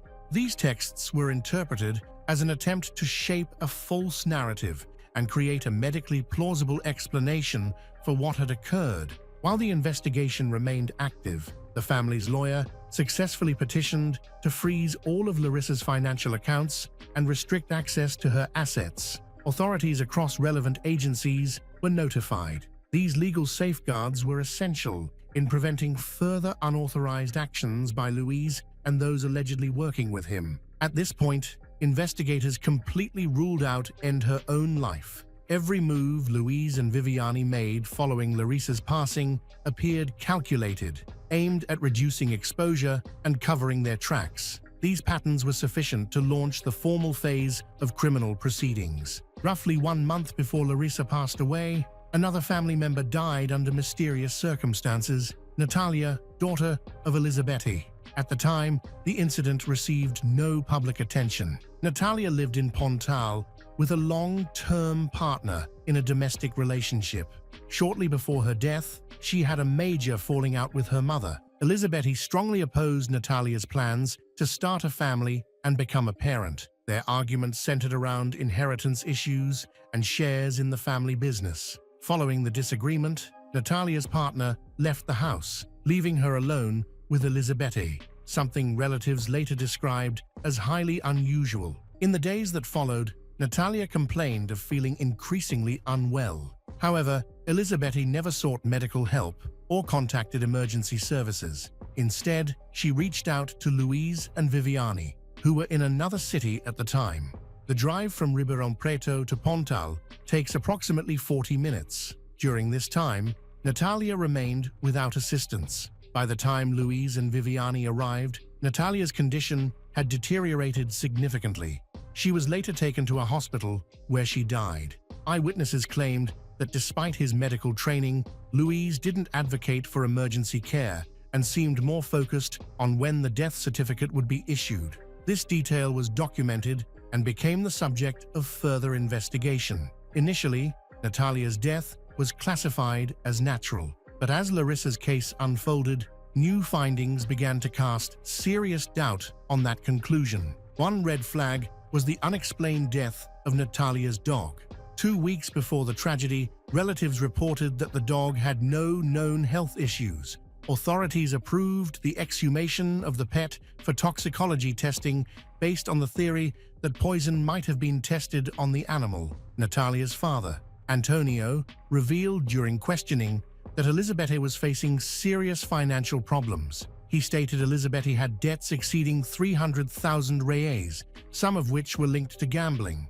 Natalia held a 16% share in the family business, which, because she had no dependent children, passed directly to her mother upon her death. Antonio also testified that not long before she passed, Natalia had mentioned receiving threats from her mother regarding her personal life. Elisabetta's alleged efforts to secure full control over those assets led to major tensions with her ex-husband. Further disturbing details emerged about Elisabetta's past. Years earlier, a friend recalled a strange episode. After having tea with Elisabetta, she experienced sharp abdominal pain, followed by unconsciousness. Emergency care saved her, and doctors later suspected a toxic substance had been involved. However, that case was never formally investigated.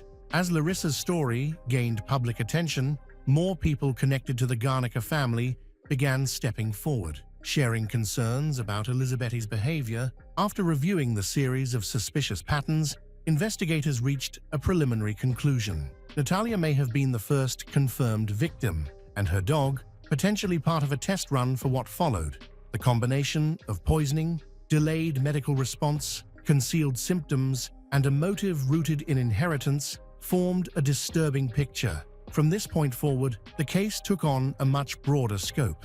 A deeper analysis of these incidents revealed a consistent pattern in Elisabetta's financial behavior. She repeatedly sought new sources of income, pressured those close to her, and manipulated legal access to property and assets. After Natalia and Larissa passed, these tactics intensified in the context of mounting debts and financial instability. Her motives became a central focus of the investigation. Amid the dual investigations into the deaths of Larissa and Natalia, law enforcement began uncovering information that hinted at additional potentially criminal episodes linked to Elisabetta Arabati. The case involved a woman who had been friendly with Elisabetta. Years after an odd incident, she finally spoke out. Following a tea visit at Elisabetta's home, she suddenly felt dizzy, nauseous, and disoriented. Elisabetta offered her a headache remedy, a blue capsule.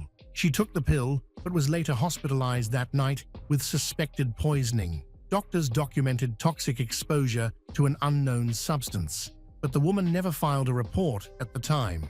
She later admitted she was afraid of becoming entangled in legal battles. Eventually, she reached out to Larissa's family attorney after media reports surfaced about possible poisonings. Yet another concerning event came to light. Elisabetta had attempted to obtain power of attorney from a woman expecting to receive court-ordered compensation. The woman, alarmed by Elisabetta's persistence, later told investigators she feared she might have been a future target. Her statement was formally included in the case files. According to law enforcement, a clear pattern was beginning to emerge in Elizabetti's actions. She would first establish close relationships with financially stable women, earn their trust, and shortly afterward, they would suffer sudden and unexplained health issues. Given these accounts, investigators began pursuing a new theory. They might be dealing with a series of connected incidents rather than isolated ones. Law enforcement officials issued a public appeal, urging anyone who had experienced suspicious behavior from Elisabetta Arrabazza to contact authorities. Once the toxicology reports came in, the investigation entered a decisive phase. Forensic specialists confirmed the presence of a compound derived from chumbinho, a banned toxic substance in Larissa's system.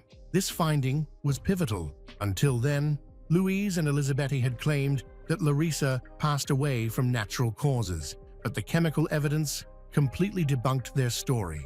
Another critical piece of the puzzle came from surveillance footage at the residential complex. Security cameras showed that, on the morning of March 22nd, Louise arrived at the apartment later than he had claimed, and Viviani arrived shortly before emergency services were called. These details directly contradicted their official statements. Taken together, the presence of a toxic compound, suspicious online searches, misleading explanations, tampered evidence, and timeline inconsistencies formed a clear chain of evidence. Investigators concluded that Larissa's death was not a random event, but a carefully coordinated act carried out by multiple individuals. The evidence didn't just suggest wrongdoing, it presented a legally viable case of premeditated criminal activity. By mid-April 2025, the investigation reached the stage of formal charges. Based on forensic data, digital correspondence, and verified discrepancies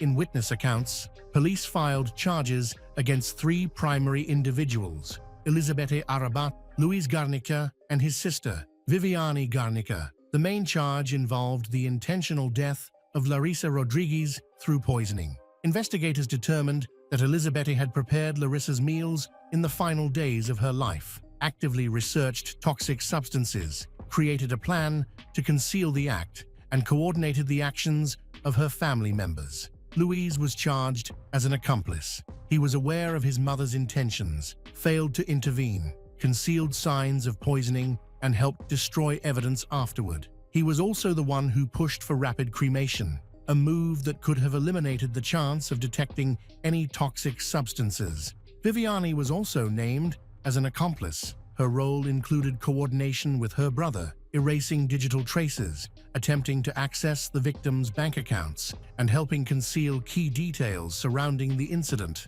Recovered messages from her phone confirmed that she knew about Larissa's death in advance and was involved in planning how to speak with law enforcement and medical professionals. Simultaneously, a separate investigation was launched into the circumstances surrounding Natalia's passing.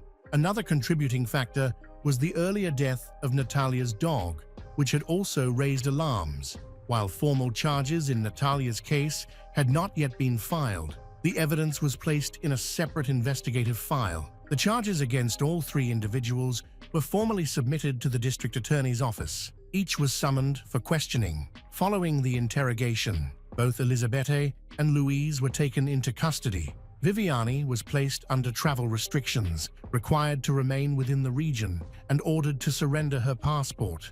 Meanwhile, the court approved a request to seize Garnica family assets and freeze all accounts tied to the suspects. The case sparked significant public interest. Journalists, advocacy groups, and legal experts began a national conversation about the shortcomings in addressing domestic aggression, legal loopholes in women's protection, and missed warning signs. Many pointed out that the tragedy might have been avoided had social services intervened earlier. At this point, the charges have been formally established, and the investigation has completed the collection of core evidence. Next, the trial will proceed, with the expectation of revealing the whole truth to the public.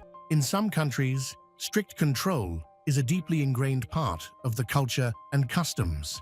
This can conflict with the values commonly held in Western societies. even after moving to a new country. Some people find it hard to adjust to greater personal freedoms. Holding too tightly to these traditional beliefs can sometimes lead to serious problems. Aziz Yazdanpana was born in Iran on May 29, 1955. Even as a young man, he was known for being strict and tough, yet those close to him also saw his softer side. His stern father instilled in him a deep respect for family, a sense of duty, and a strong sense of responsibility, values that Aziz strived to uphold. He was devoted to his family and longed to have one of his own. In his youth in Iran, he met the love of his life, Nasrin Rahmati, who was born on February 4, 1956.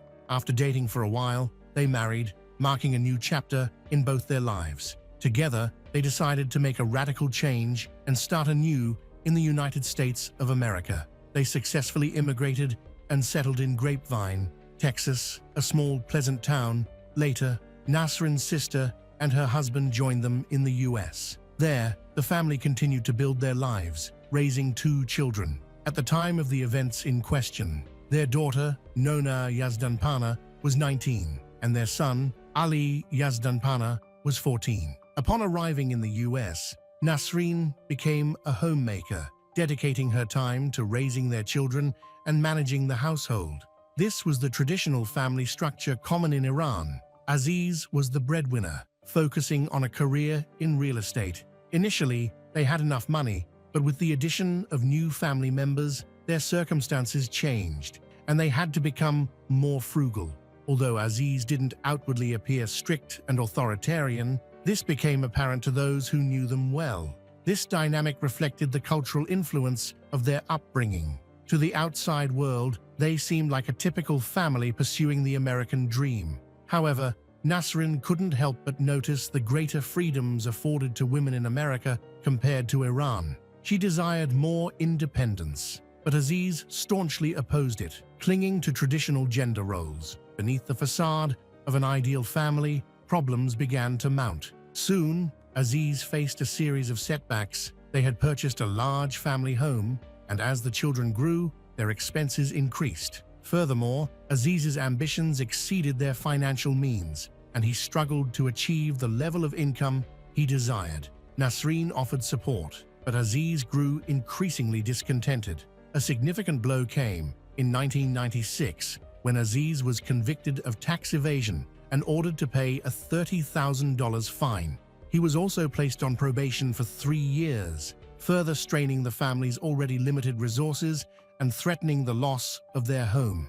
Nasrin wanted to contribute to managing the budget and suggested solutions, such as downsizing to a more affordable house.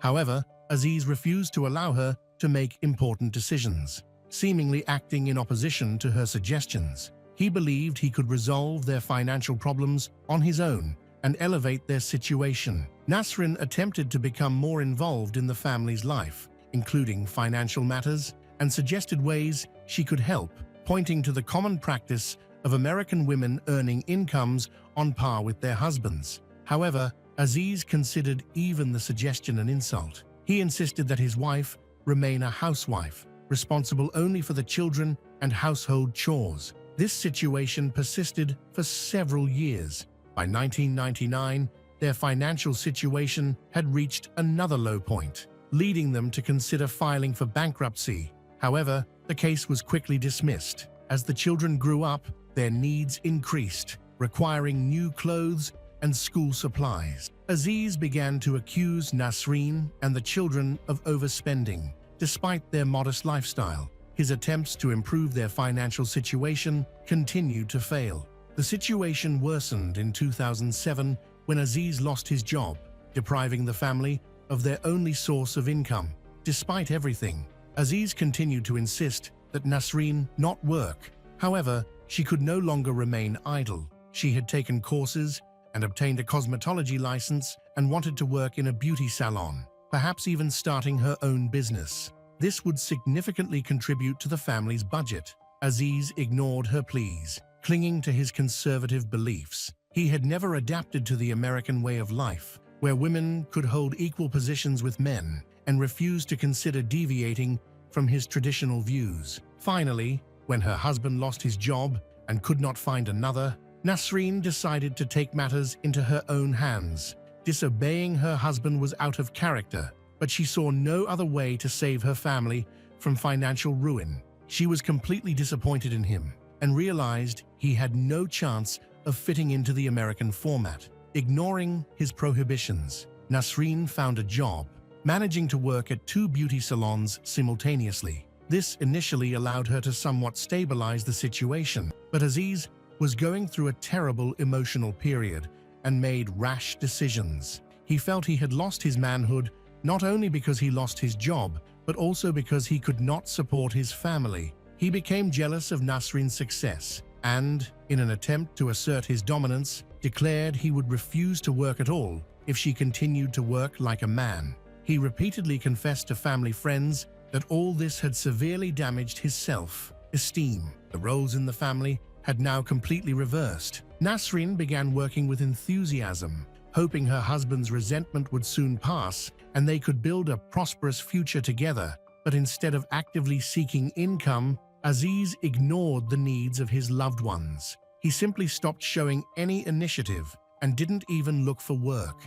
Aziz didn't give up easily, but his pride was deeply wounded by his wife's actions. According to a friend of Nasreen, the tension in the marriage had increased significantly. The owner of the beauty salon where Nasreen worked saw her hard work and the problems the family was struggling with. Even with the strained relationship with her husband, Nasreen still hoped they could save their marriage and overcome their financial difficulties. She often spoke of her dreams in which Aziz would find a job and stop being angry with her. However, friends and neighbors noticed that the atmosphere in the house was becoming increasingly tense. Aziz's attempt to teach her a lesson had backfired. To his surprise, his wife was able to bear the financial burden, providing for him and their 2 children. It was difficult, but she managed. Instead of being happy for her, he harbored resentment and anger, which manifested in cruel ways. She maintained stability for a while. However,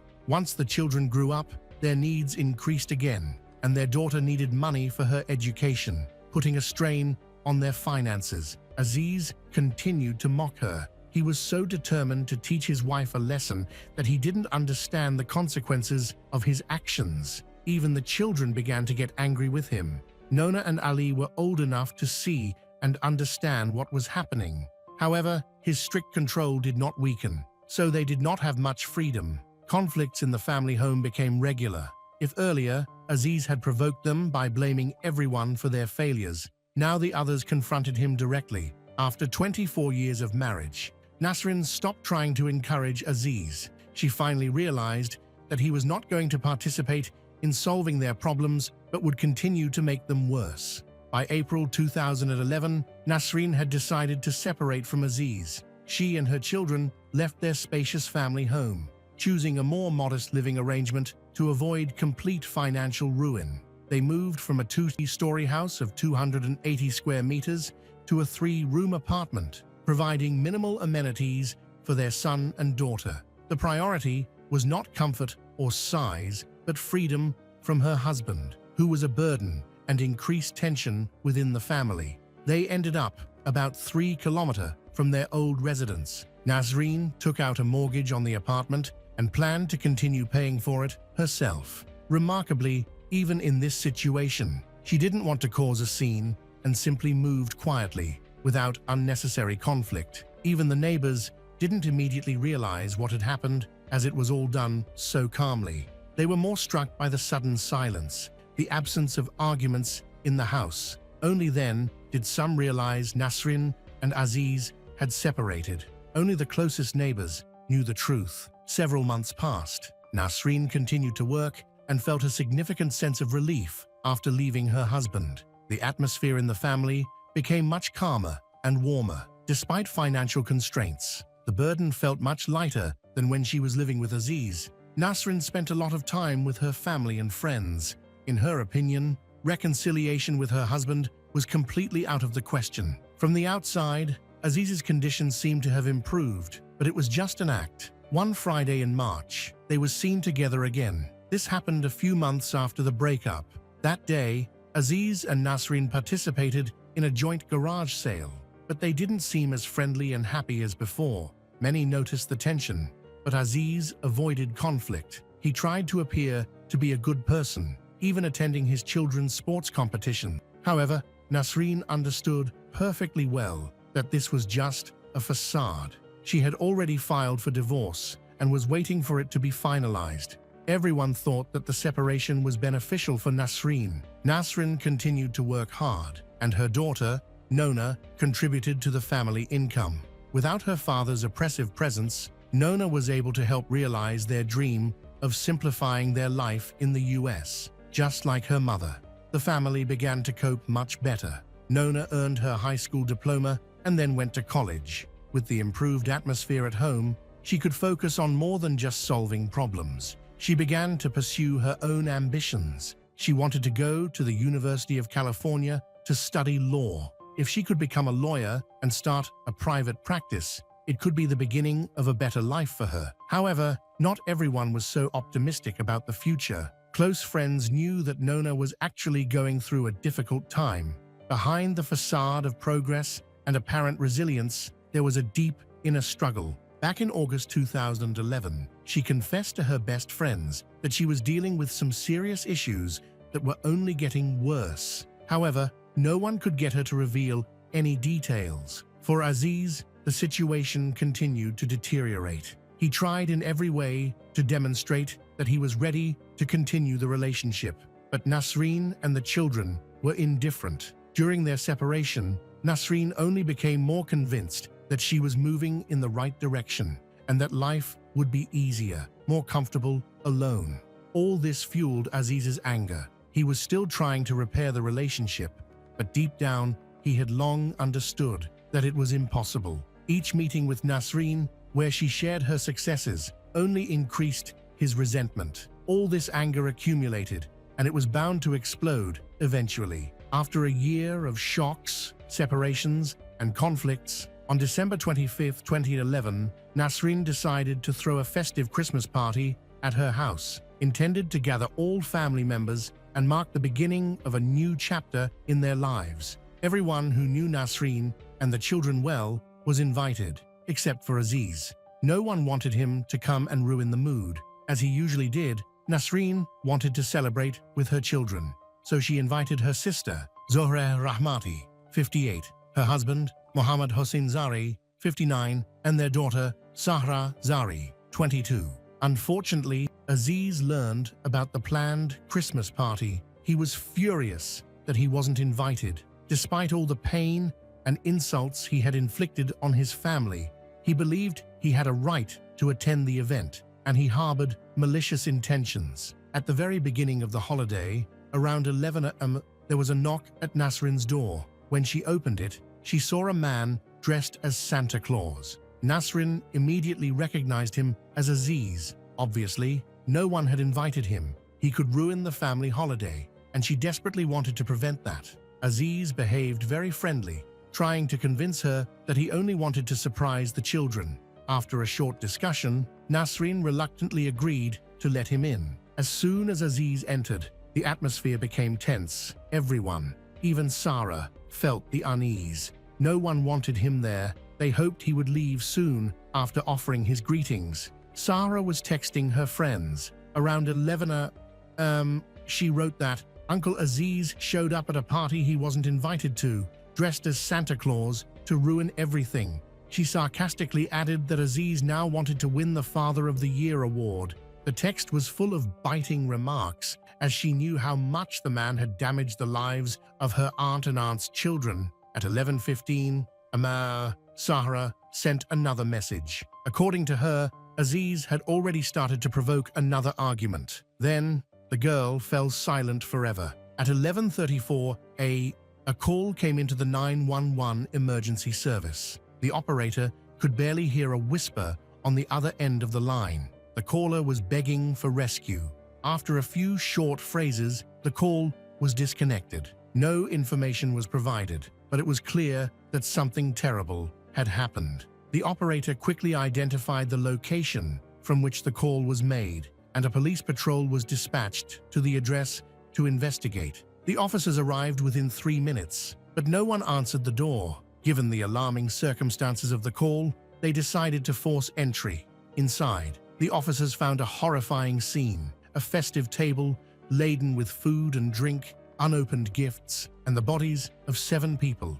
None had survived. The victims were identified as 55-year-old Nasreen, 56-year-old Aziz, their children, 19-year-old Nona, and 14-year-old Ali. Nasreen's sister, 58-year-old Zohre, her husband, 59-year-old Muhammad, and their daughter, 22-year-old Sarah. The entire family, along with their guests, had been shot. The television was on, and one of the victims was still dressed in pajamas. The children and teenagers had been shot in the head. Muhammad had sustained the most gunshot wounds, including shots to the head, chest, and stomach, suggesting he had tried to escape.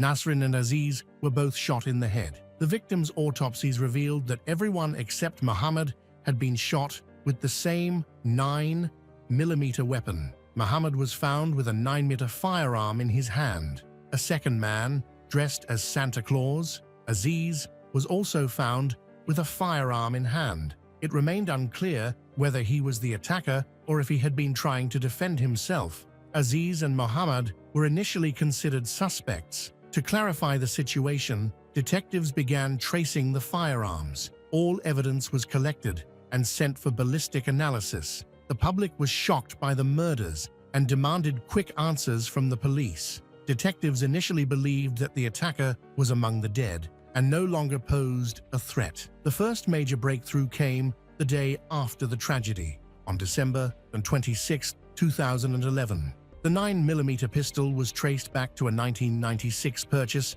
registered to Aziz. Ballistic analysis confirmed that it was used to kill 5 of the victims. Significant gunpowder residue was found on Aziz's hands, indicating he had fired the weapon extensively. Minimal gunpowder residue was found on Muhammad's hands, suggesting he had not fired a weapon actively. Experts suggested he may have only fired once. The investigation was further aided by interviews with neighbors and a review of surveillance footage in the area. The footage showed that after the man dressed as Santa Claus entered the house, no one left. It appeared that Aziz had tried to cover his tracks. After shooting his relatives, he attempted to frame Muhammad by placing the 9mm pistol in his hand after his death. The weapon had been carefully cleaned and all fingerprints removed. There wasn't even a trace of Muhammad's fingerprints on the gun, which was impossible. Aziz fired 2 shots from a .40 caliber pistol.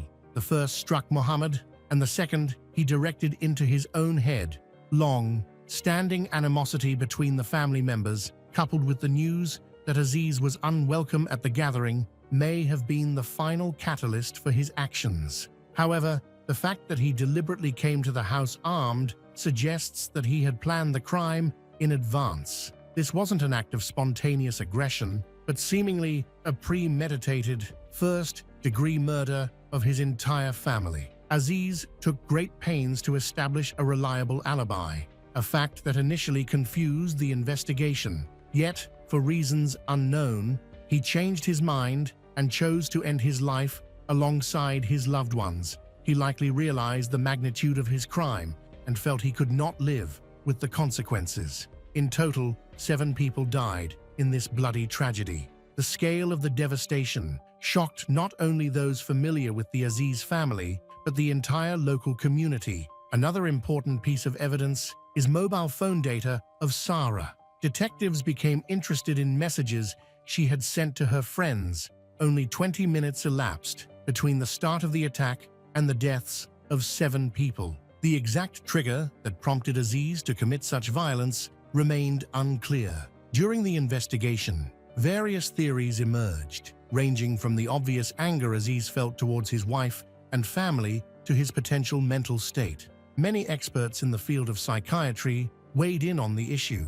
Aziz appeared to be a man sinking into a deep depression, feeling that he was losing control of his life. His wife had filed for divorce a few months before the massacre, and his house was in a deplorable state. He faced foreclosure and had not secured stable, full time employment leading up to the crime. While law enforcement officers struggled to piece together the puzzle, they uncovered the struggles of 19-year-old Nona. She had begun dating a friend and classmate, a relationship her father disapproved of.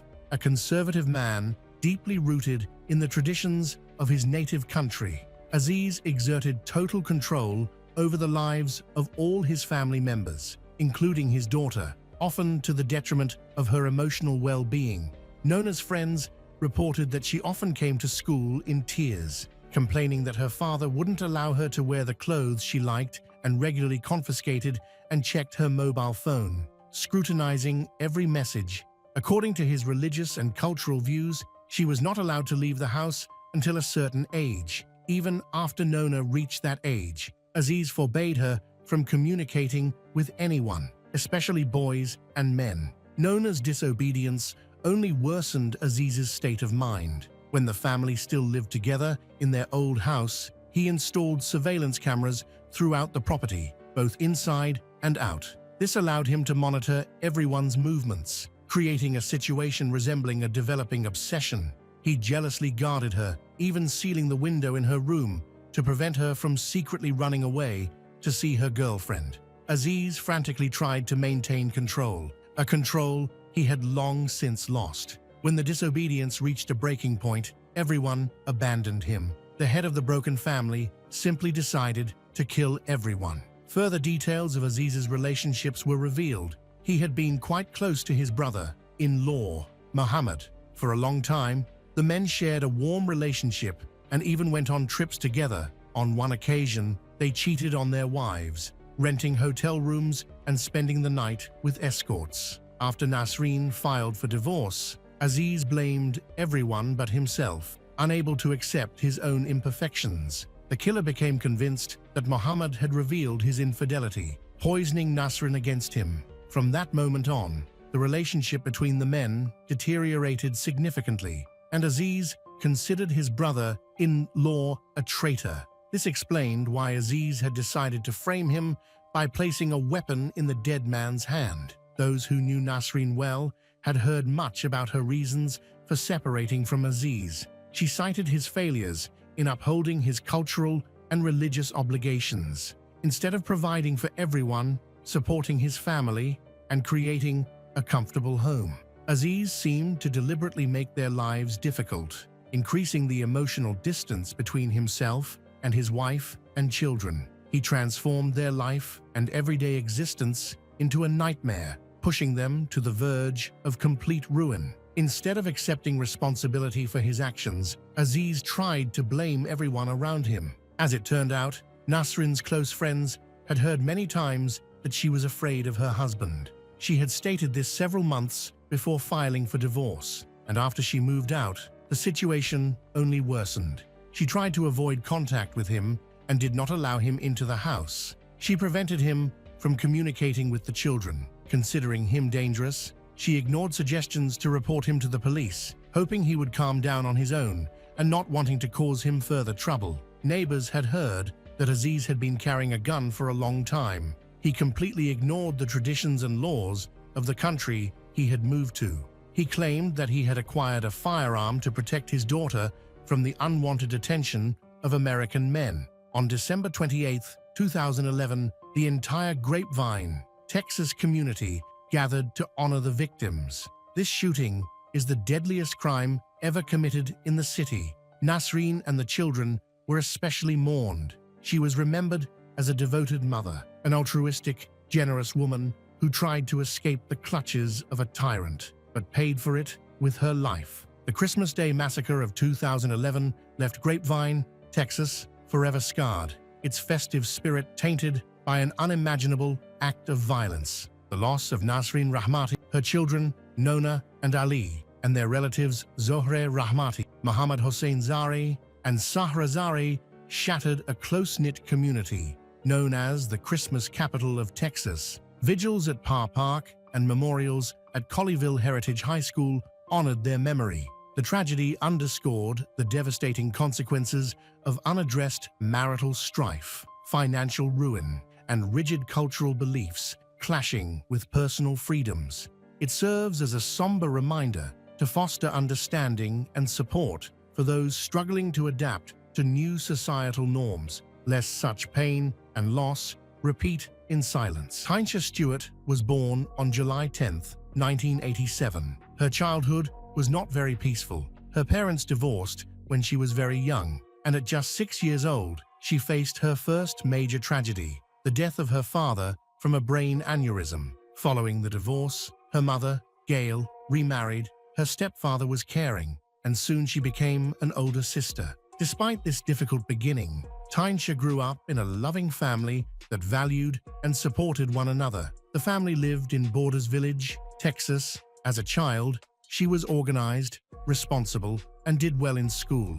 Like many teenagers, she struggled with self-doubt and insecurities, which led to conflicts with her stepfather. However, as she matured, she worked to overcome these challenges and turned her weaknesses into strengths. Tinia was ambitious and dreamed of achieving something extraordinary. In high school, despite not enjoying sports, she made her mark as the basketball team's manager, helping lead the players outside of the game. Her talent for singing also shone through as she performed the national anthem at school games. Drawn to music, she even created a music group with friends at school.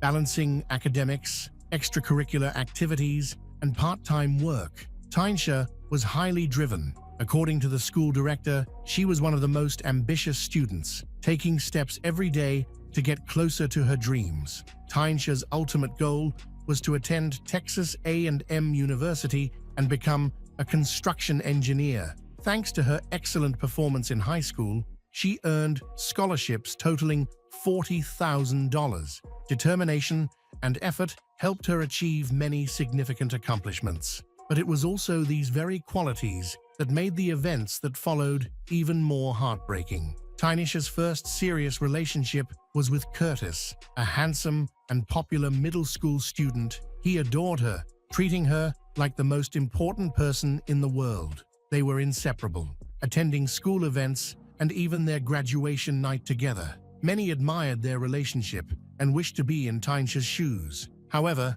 as with many young love stories, their relationship was unpredictable. They experienced ups and downs, but remained close. Curtis cared deeply for Tinia and always wanted the best for her. Everything changed during Tinia's third year of college. While working part-time at a pizzeria, she met Timothy Wayne Shepard, a delivery driver. There was an instant connection between them. She ended her on-again, off-again relationship with Curtis and started dating Timothy. This time, the relationship felt more serious. However, there was a secret that Tinia kept hidden for a long time.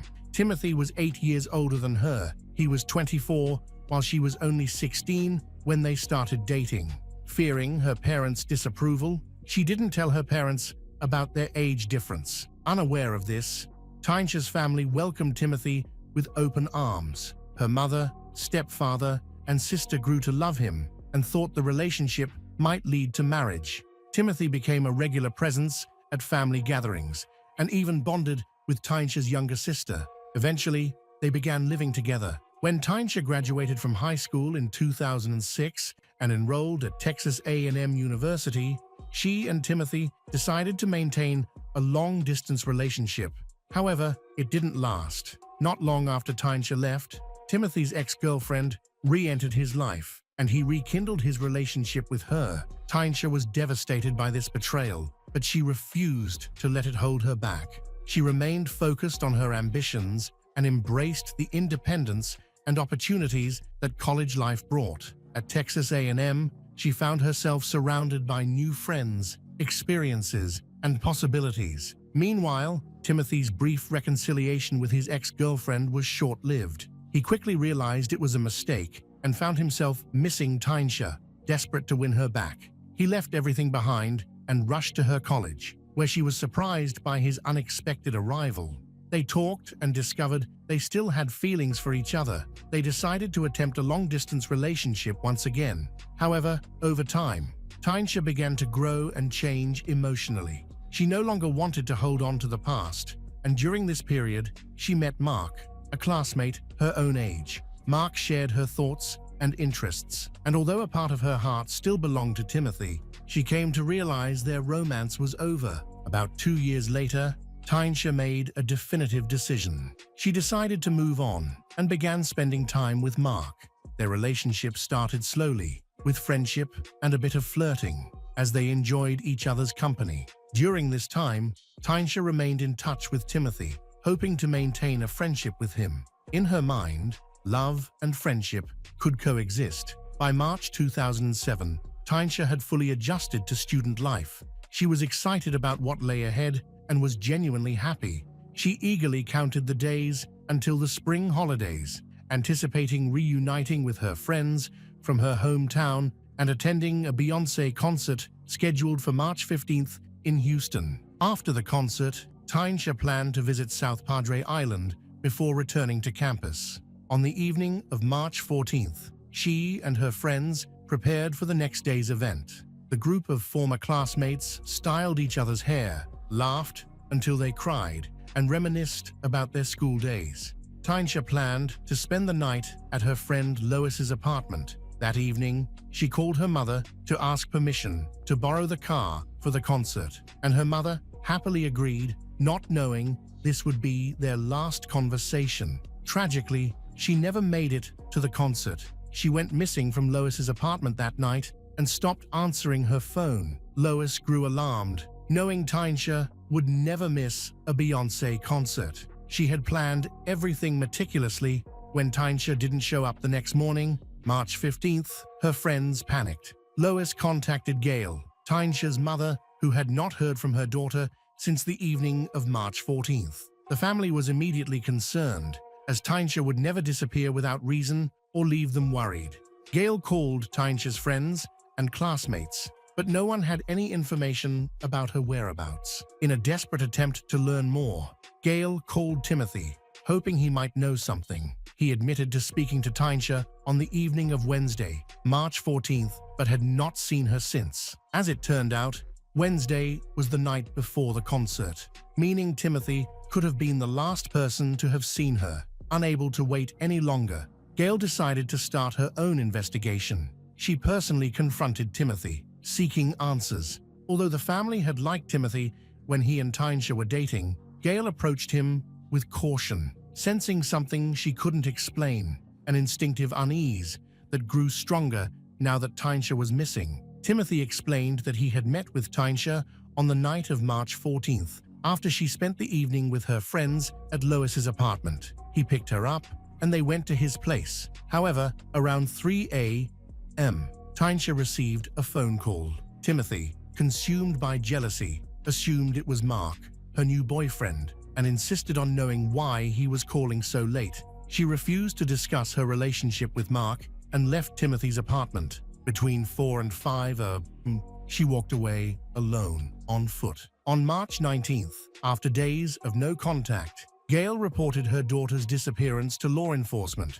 Gail provided the authorities with a detailed description of Tinia and all the known events leading to her disappearance. Tinia, a 19-year-old, standing 156 cm tall and weighing 54 kilograms, had black hair, brown eyes, and distinctive tattoos on her right thigh and back. The last person to see her, Lois, reported that she was wearing a white shirt and rainbow-colored pajamas at the time. Despite her mother, Gail's concerns, the police dismissed the situation, suggesting that, as an adult on spring break, she might have simply left without giving notice. They advised Gail to wait and check back after the weekend. However, Gail knew her daughter wouldn't just disappear without telling anyone. Tinia had plans to attend a concert and return to her college classes. If she were going somewhere, she would have informed her family. Days passed without any updates, leaving the family to take action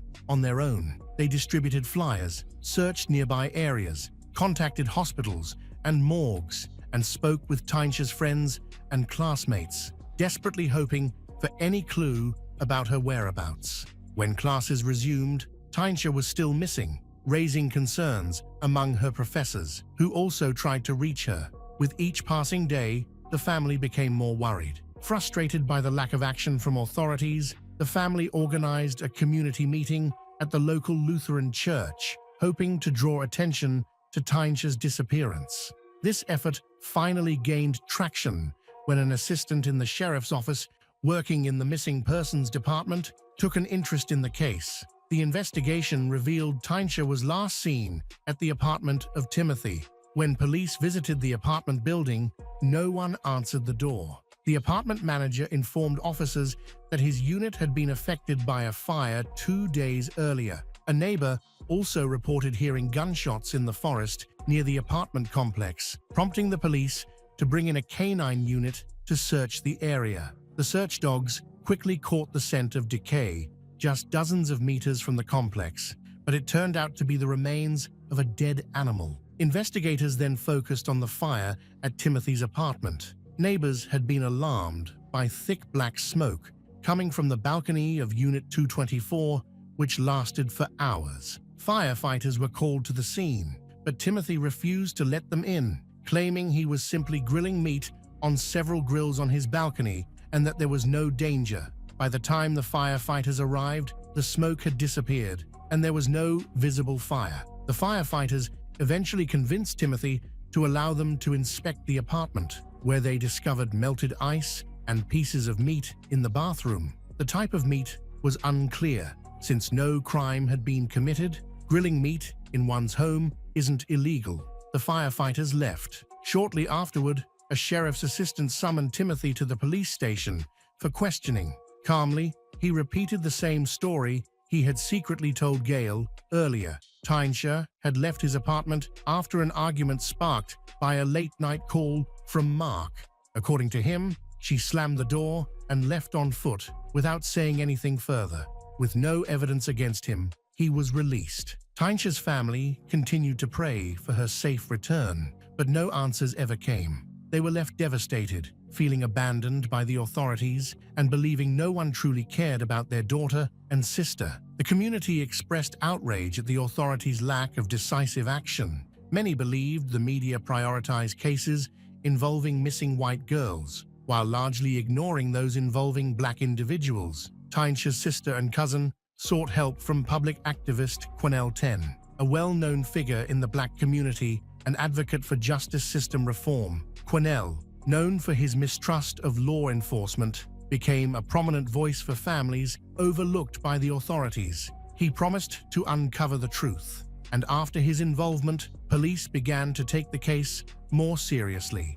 Investigators discovered that Tinia had been dating a young man named Mark around the time of her disappearance and decided to question him. Initially, Mark avoided police calls, but later contacted them himself. During questioning, Mark revealed that he had traveled to South Padre Island on March 17th. The detectives found it suspicious that he left town after Tinia went missing, but he explained that he tried to reach her before leaving and only learned about her disappearance after he arrived in South Padre. Attention then shifted to Tinia's ex-boyfriend, Timothy, who was reportedly the last person to see her alive.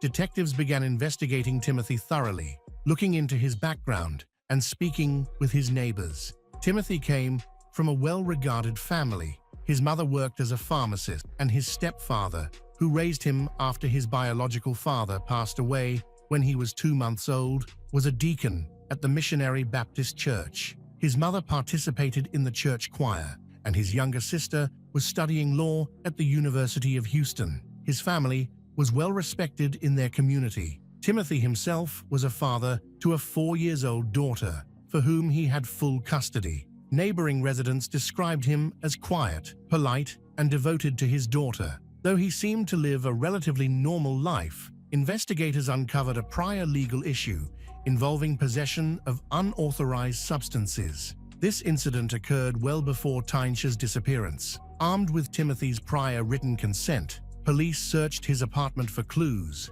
As soon as detectives entered Timothy's apartment, they noticed 2 alarming details. First, the smell, an odd mixture of bleach, ammonia, and another unidentifiable odor. Second, the signs of hurried renovations. The kitchen cabinets, walls, door frames, and even the inner part of the tub had been hastily painted white.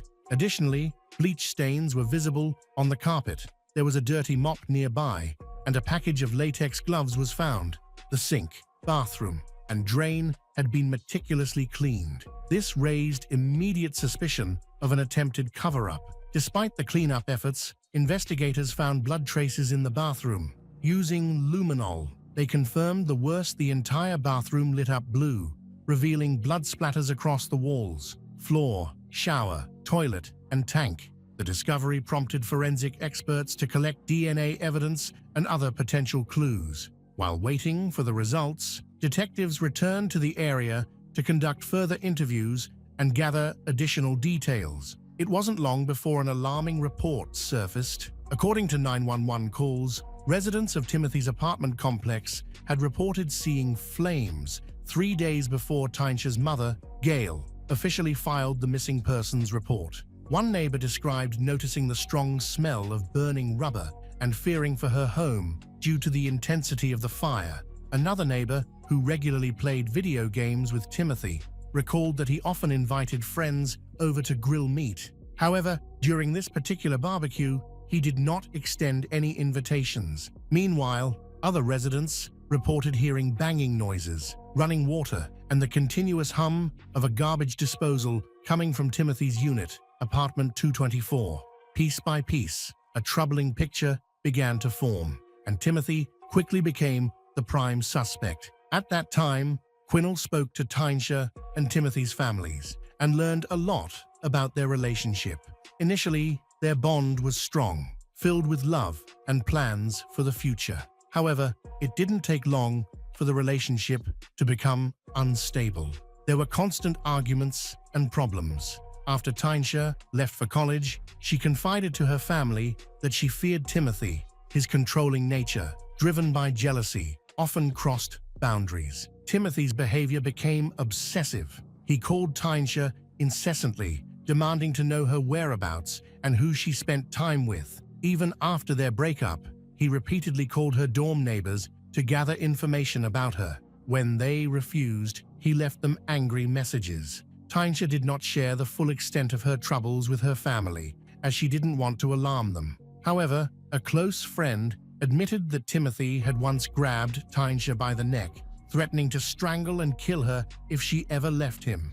On another occasion, when Tinia declined a ring he gave her on Valentine's Day, Timothy jokingly said he would one day kill her, grill her body, and feed it to dogs. This all occurred about a year and a half earlier. Eventually, things seemed to calm down, and Timothy stopped contacting her until February 2007. A month before the spring break, he called again. Tinia was apprehensive, worried he wouldn't leave her in peace. She even considered not returning to her city. Despite her fears, she longed to see her family and friends. To avoid any conflict, she calmly talked to Timothy and agreed to meet him before leaving. Though she still had feelings for him, she knew their relationship had no future. Quinnell sought Timothy's side of the story, arranging a meeting at Timothy's apartment. Quinnell found him nervous, with trembling hands, darting eyes, and visible despair. Inside the apartment, Quinnell noticed luminol traces in the bathroom, left by forensic investigators. When Timothy was asked about Tinia's fate, he hung his head and admitted that she was no longer alive. He admitted he was terrified of death and did not want to die himself. Quinnell persuaded Timothy to help bring closure to Tinia's family. He led Quinnell to a dumpster behind an apartment building about 5 kilometers from his home. His behavior became erratic, his breathing grew heavy, and his hands started twitching. He refused to even glance at the dumpster. However, when the container's lid was opened, it was empty, as the trash had already been transported to a landfill. Despite exhaustive searches, Tinia's remains were never recovered. Timothy was arrested and charged with her murder. Tinia's family was devastated once more. They now knew that Tinia was gone, but they didn't even have a chance to give her a proper goodbye or burial.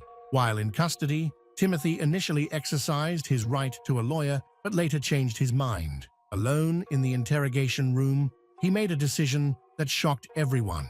He confessed to the crime. According to Timothy, the night Tinia disappeared, the two argued over her new boyfriend, Mark. Tinia was frustrated with Timothy interfering in her life again. In the heat of the argument, She allegedly grabbed a knife from the table and swung at him, leaving a scratch on his hand. Timothy claimed he felt threatened at first, but soon became enraged. He snapped, grabbing her neck with his right hand while trying to take the knife with his left. He strangled her until she dropped the knife and collapsed onto the floor. Panicked and convinced no one would believe him, Timothy chose not to call 911. Instead, he placed Tinia's body into a large plastic storage container and disposed of it in a dumpster, a location he later pointed out to Quinnell. By the time authorities launched their investigation, the garbage from the dumpster had already been transported to a landfill. Timothy then attempted to end his life by tying a belt around his neck and tying it to a doorknob. However, the attempt was unsuccessful. Meanwhile, the police deliberated on how to proceed in their search for Tinia's body. The landfill spanned an enormous area, receiving several dozen tons of garbage daily. The search could take months and incur high costs, and detectives weren't even certain they would recover her remains. However, the deeper horror lay in what police uncovered next. Details Timothy had initially failed to reveal. Timothy likely would never have fully confessed if investigators hadn't dug further.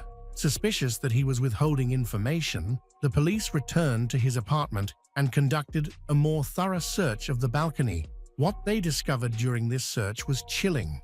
Experts examined the bathroom and kitchen drains, the gaps on the balcony, and the trash can. They uncovered burnt hair, small charred bone fragments, shards of teeth, and pieces of burnt skin. These items were analyzed for DNA, and the results confirmed the worst. After the murder, Timothy had placed Tinia's body in the bathroom, disposed of it, and attempted to eliminate all traces. He burned some remains on his balcony grills and disposed of the ashes in the trash. Other body parts were destroyed using a kitchen waste shredder. He scattered additional fragments in various garbage containers. Over the course of 2 to 3 days, Timothy worked to dispose of Tinia's body, believing that burning her remains would make identification impossible. During this time, firefighters inspecting his apartment later found pieces of what appeared to be meat in a bathtub filled with ice. These turned out to be parts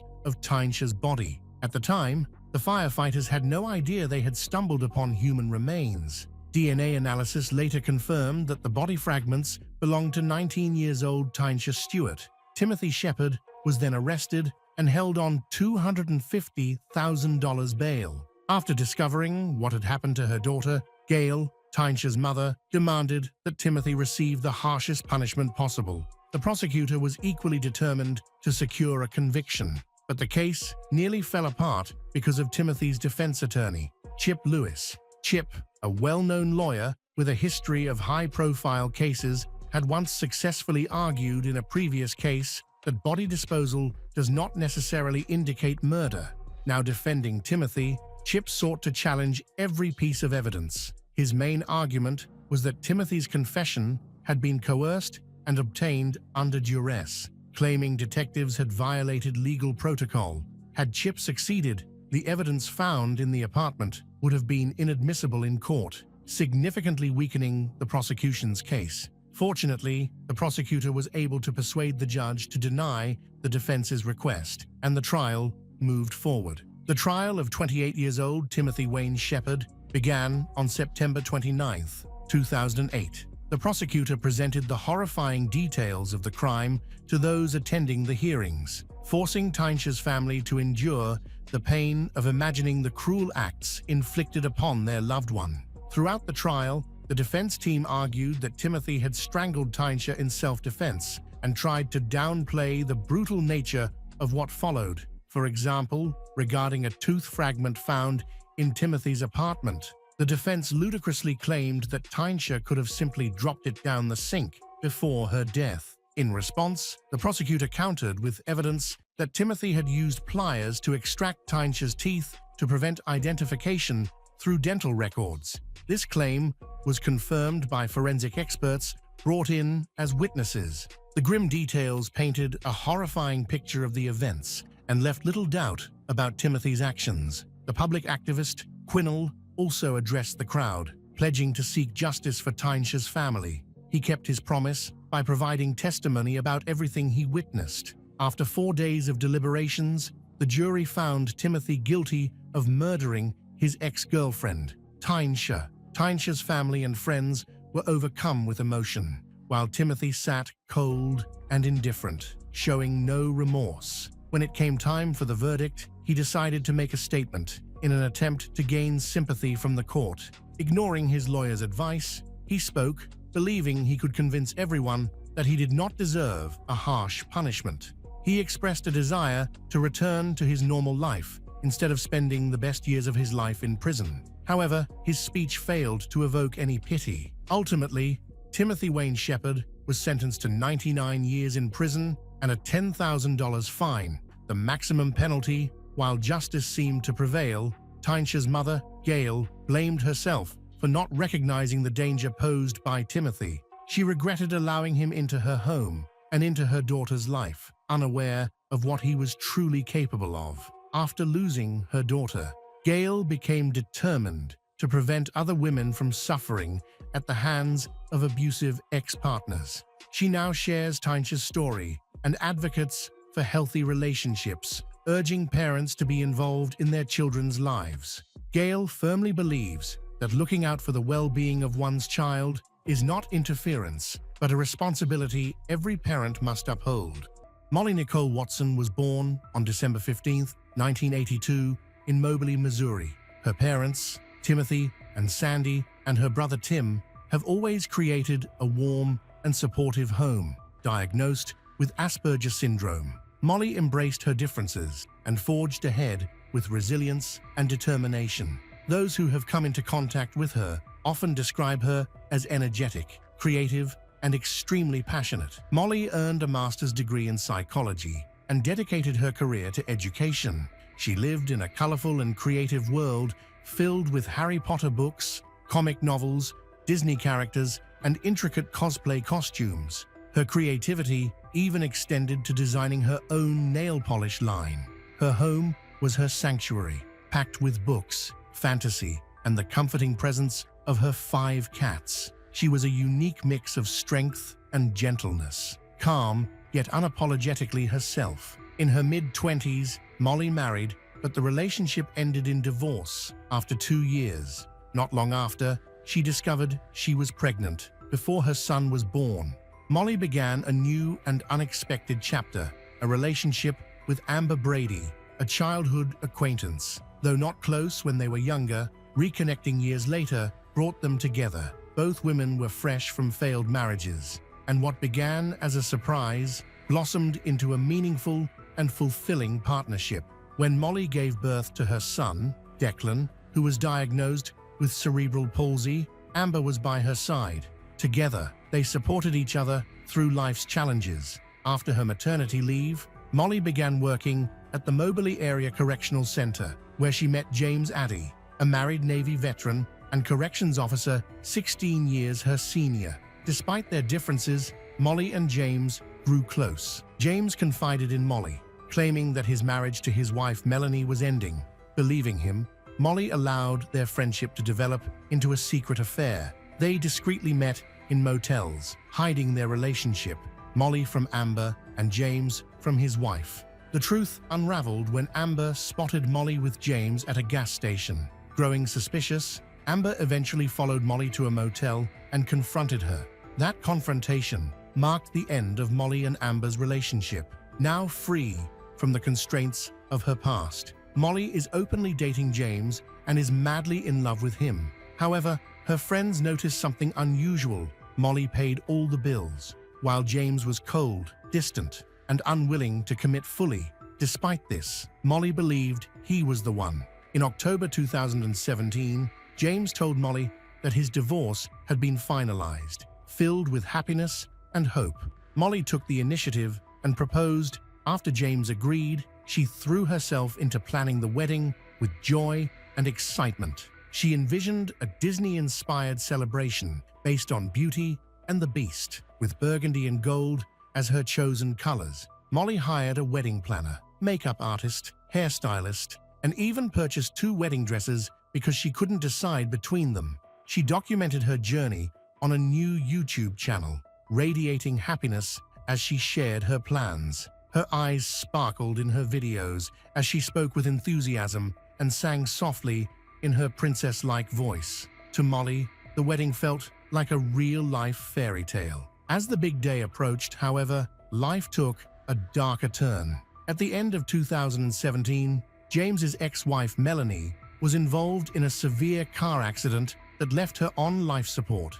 James had to step in to care for their children, and Molly stood by him during this difficult time. They considered postponing their wedding, but ultimately decided to proceed with their plans. In April 2018, just days before their wedding, Melanie unexpectedly passed away. Despite the heartbreak, Molly pressed on, handling the final wedding arrangements alone, while James focused on planning Melanie's funeral. The situation was deeply tragic, but Molly remained determined to prepare for what she thought would be the happiest day of her life. Amid the grief, a surprising detail came to light. Melanie wasn't James's first or even second wife. She was his fourth. Before meeting Molly, James had been married multiple times. When they went to the courthouse to apply for their marriage license, the process turned uncomfortable. James appeared anxious, avoided direct answers about his marital history, and seemed reluctant to share details. Molly either didn't notice or chose to ignore these red flags. Her love for James outweighed any doubts or concerns. However, Molly never made it to the altar. On the night of April 27, 2018, just 2 days before the wedding, her body was found on a remote gravel road in Monroe County.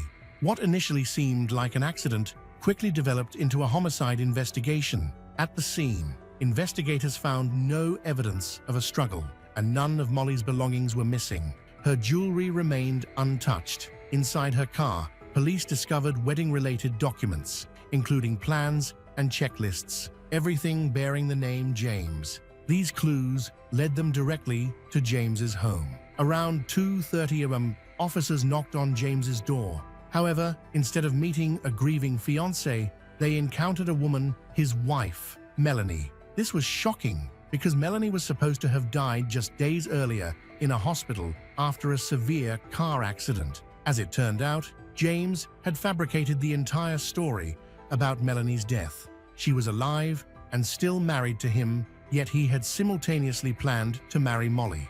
Both James and Melanie were taken in for questioning.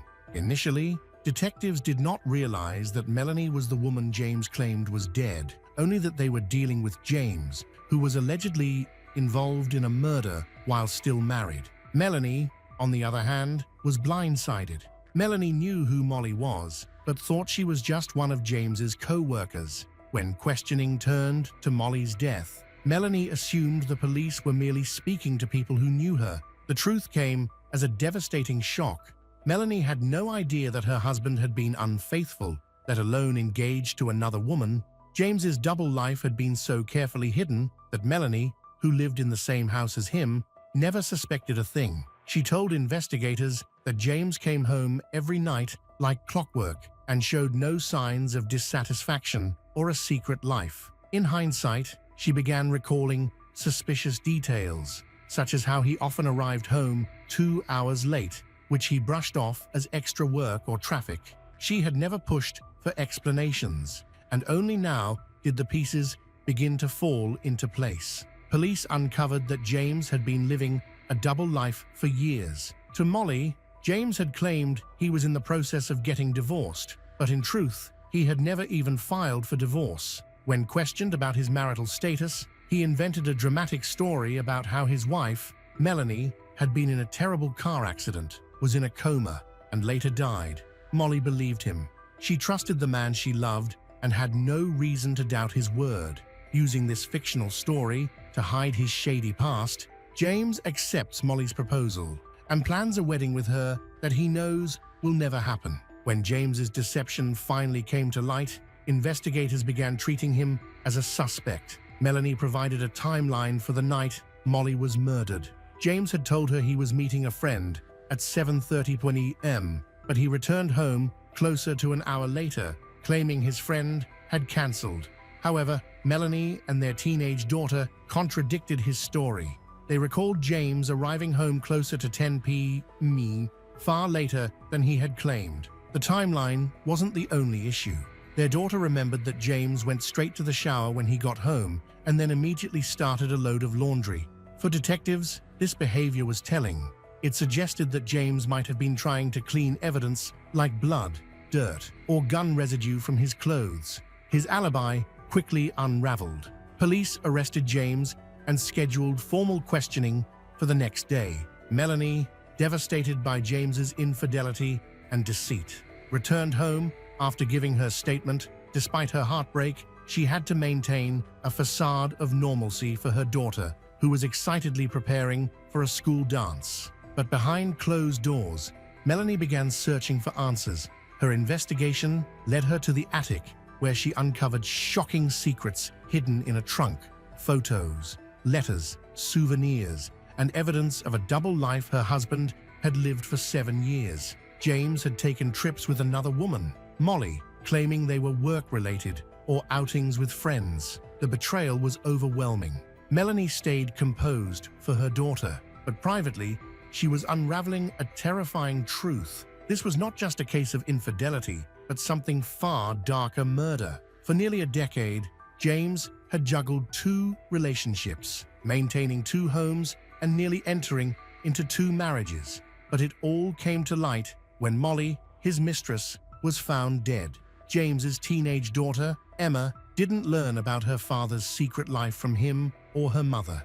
Instead, she discovered the shocking truth through an online news article her classmates had seen.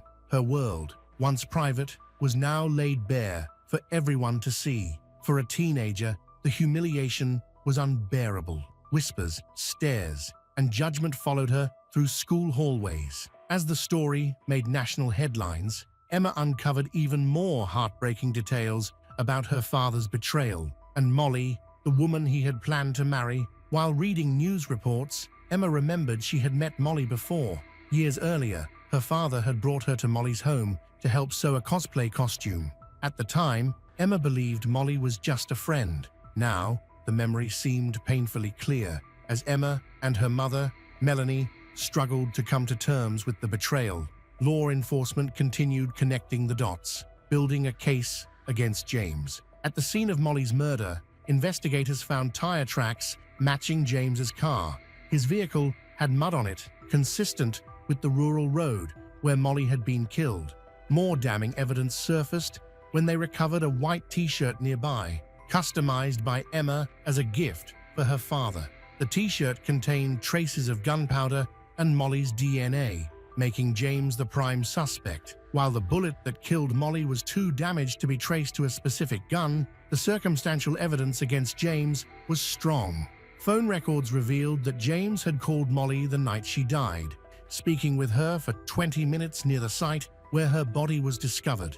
Additionally, Glenn McParron, the man who found Molly's body, testified that he had briefly encountered a white man, around 50 years old, near the scene that night. Prosecutors argued this man was James. Prosecutors argued that James's motive was fear. Molly had grown suspicious and had begun searching online for information about James's wife, Melanie. She found no obituaries or hospital records because Melanie was still alive. Once Molly discovered the truth, prosecutors believed James saw her as a threat to his secrets. Instead of ending the affair or confessing, he allegedly decided to silence Molly permanently. What made his crime so alarming wasn't just its brutality, but also its carelessness. James left a shirt designed by Emma at the crime scene and his name on documents in Molly's car. He behaved as if his actions couldn't be traced, but the evidence trail he left behind was glaring. The trial began on April 26, 2021, with prosecutors presenting tire tread analyses, forensic evidence, and witness testimonies to reveal the full scope of James's actions. Melanie testified, stating that she had no knowledge of her husband's affair and describing him as controlling, manipulative, and fully capable of murder. Emma's testimony added a chilling layer to an already disturbing case. She recalled her father, James, coming home late after 10 p.m. On the night of Molly's death, he went straight to the shower, and soon after, the washing machine started running. The strong smell of bleach filled the house. Emma remembered how nervous and on edge he seemed, behaving uncharacteristically. He lingered near her, silently, watching, then eventually walked away. Melanie revealed that during Molly's murder, she was still married to James, living under the same roof, and believing her life was normal. She had no idea her husband was leading a double life, using a separate phone to communicate with another woman. By the early hours of April 28, 2018, Melanie was grappling with an avalanche of devastating revelations. She discovered that her husband of more than 20 years had been planning to marry another woman. James had even fraudulently signed a marriage license, claiming to be divorced. The fantasy life he had woven with Molly was built on deception and ultimately ended in violence. Melanie had been unaware of his infidelity, that he had told others she was dead, and that her name was used to invent a fabricated tragedy. On the night of the murder, James had left their house in blue jeans, a black jacket, and boots. The next day, after the police left, Melanie began searching their home. Something felt off. She noticed his black jacket was missing, questioned him about it, but never got an answer. Her search led her to the garage, where James had parked a maroon car, unusually inside rather than outside, where he normally left it. Her suspicion deepened. During his trial, James Addy refused to testify in his defense, but submitted a written statement, a love letter to Molly, the same woman he stood accused of murdering. This act felt either disturbingly delusional or deeply arrogant. Later, he requested a new trial, claiming inadequate defense representation and alleging that some evidence in his favor had been withheld. However, the jury was unmoved. In July 2021, James Addy was convicted of first-degree murder and armed criminal action. He received a life sentence without parole, plus an additional 10 years. To the end, he declared his innocence and vowed to appeal. Reports surfaced of James confessing to a fellow inmate, bluntly stating that he ended up in prison because someone ended up face down in a ditch. By then, the damage was irreparable. In April 2018, instead of celebrating a wedding, Molly's family and friends gathered to bury her. What should have been the start of her new life became the date now etched on her headstone. But the tragedies didn't end there. In the ensuing months, her parents, Timothy and Sandy Watson, also passed away, unable to bear the devastation of losing their daughter. Sandy experienced severe psychological trauma after Molly's murder, and her mental health rapidly declined. Timothy, who devoted himself to caring for his wife during this time, succumbed to a heart attack in September 2020. The relentless stress, grief, and sorrow had taken its toll on him as well. Neither of them lived to see justice done or hear the guilty verdict in the courtroom. They were not there to witness the man responsible for their daughter's death being led away in handcuffs. Meanwhile, Molly's son, Declan, was left without a mother. After her death, ensuring his care became a priority. Thankfully, he was placed with relatives who were raising him in a loving and supportive home. A small glimmer of hope in an otherwise heartbreaking story. Tim, Molly's brother, now acts as the spokesperson for their family. In court, he addressed the jury with not only grief, but also a profound sense of urgency. He spoke of the devastating impact of Molly's murder, how the loss of his younger sister had not only been a terrible shock, but had also brought with it the loss of his parents. He shared how his mother had succumbed to mental illness, his father had passed away from grief, and how the absence of his 3 loved ones had left a painful void in his life where there had once been joy. Tim implored the jury to deliver justice, emphasizing that Molly had dreams, a career, and a son. She had been a bright, passionate individual full of life, but everything was taken from her in a single, selfish act. Tim told the jury that James had mercilessly chosen to take Molly's life and urged them to deliver a verdict that showed no mercy to him in return. Leslie Perlow, a 21-year-old woman, worked at the law library in the Palo Alto courthouse in California and lived there with her family. She led a normal life, and was studying at Stanford University at the time of a tragic incident in 1973. With ambition and determination, she focused on developing her career before thinking about settling down and starting a family. On Tuesday, February 13, 1973, Leslie was last seen leaving work around 3 p.m. When she did not return home, her family initially assumed she might have gone for her usual walk around the Stanford campus, but as time passed and she still hadn't appeared, they began to worry. After contacting friends and colleagues, but no one had any information about her, the family organized a search. When their efforts led nowhere, they reported her missing to the police, who took the situation seriously and began investigating. 2 days later, on February 15th, officers discovered Leslie's body in bushes near the university campus. She had been strangled with her scarf and showed clear signs of a brutal attack, including bruises covering her body.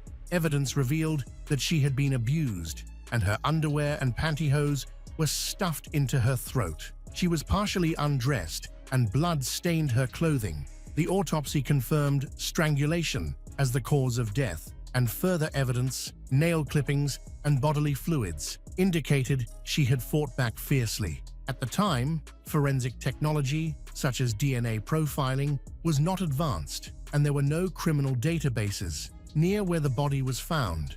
Police found Leslie's orange Chevrolet Nova abandoned near an old, deserted building. Her shoes were still in the car, but no significant evidence was gathered from the car or the scene. Despite efforts to identify suspects, none of Leslie's friends, family, or colleagues could provide clues. Leslie, described by everyone as calm and unassuming, made the murder a huge shock to all who knew her. The investigation quickly stalled after all potential suspects close to Leslie were ruled out through verified alibis. After 5 days, law enforcement turned to the public for help, releasing details about her car and its isolated parking location, hoping for witnesses. Police received several tips through phone calls, though none led to viable leads. A month later, authorities discovered the body of a young man named Mark Roswell, who had died just half a kilometer from where Leslie was found. Mark has ties to the court where Leslie works, is currently on probation for distributing illegal substances. Investigators looked into the possibility of a connection between Leslie and Mark, suspecting that Mark's case may have been motivated by guilt. However, interviews with courthouse staff confirmed there was no known relationship between the two. Family and friends of both Leslie and Mark were unable to establish any link. After thoroughly investigating Mark's background, detectives found no evidence suggesting a history of violent crime. His only prior offense was dealing banned substances. Ultimately, Mark was ruled out as a suspect. Despite significant efforts, Leslie's case remained unsolved. During this time, a new lead surfaced when a police officer contacted the station. Although he had been off duty on the night Leslie was killed, he had seen her car by chance while driving home through a secluded area. According to his report, on Tuesday, February 13th, he noticed an orange Chevrolet parked near an abandoned building. The sight caught his attention because the location was usually deserted. Alongside the Chevrolet, he saw a gray car and a young man with long blonde hair standing between the two vehicles. Leaning over as if speaking to someone, he observed the situation for a while, but did not notice anything overtly suspicious, so he continued on his way. While his account provided some useful information, he unfortunately didn't recall the license plate of the gray car. Based on certain evidence, detectives began to suspect that Leslie might have been the victim of not just a violent crime, but also a serial killer. Their suspicions were reinforced by the fact that several serial killers were active in the state during the early 1970s. The media immediately picked up on this theory, and over the years, speculations arose that Leslie might have been a victim of infamous killers like the Zodiac or Herbert Mullin, both of whom were responsible for multiple murders in the region. Even Ted Bundy was considered a suspect, as he was attending school in San Francisco during this period and lived near Stanford. Another theory attributed her death to a cult known as the Angels of Death, whose victims were found in San Francisco. However, as the investigation struggled to gain traction, detectives explored every lead. Over time, prominent suspects such as Ted Bundy, the Zodiac, and others were cleared of involvement. A year after Leslie's tragic death, another devastating incident shook the community. On Sunday, March 24, 1974, 21-year-old Janet Taylor was preparing for a busy day of work and visiting friends. Her car had broken down the day before and was in the repair shop, so her father gave her a ride to work. After finishing her shift, Janet planned to stop by her friend Deborah's house. Janet was a young woman full of ambition. She had recently turned 21 and was the daughter of a well-known university coach. She worked hard as a university student and dreamed of a successful career. That evening, after spending time with Deborah, Janet realized around 7 p.m. that she urgently needed to return home to let the dogs out for a walk. Wanting to avoid inconveniencing anyone, she refused to call her father or accept Deborah's help. Instead, she decided to hitchhike to her home in La Honda, a short distance away in an area surrounded by nature reserves near Stanford. Confident in her decision, Janet believed there was no reason to worry, and Deborah didn't perceive any danger either, a mistake that would prove to be fatal. The next morning, Janet's boyfriend noticed that she hadn't returned home. Alarmed, he contacted her friends and family to try to determine what had happened, but no one had seen her. Later that same morning, a milk delivery driver traveling near Stanford noticed something suspicious on the side of the road. When he stopped to investigate, he made a horrifying discovery. It was the body of a young woman. When the police arrived, they identified the victim as Janet Taylor. She had been strangled with her own sweater. Although she was clothed, her shoes were missing. Oddly, her feet were clean, despite the heavy rain the night before. While her body was damp, the ground underneath was dry, suggesting she had been placed there after her death. Janet's clothes were torn, and, like Leslie's, her underwear and stockings had been forcibly shoved into her throat.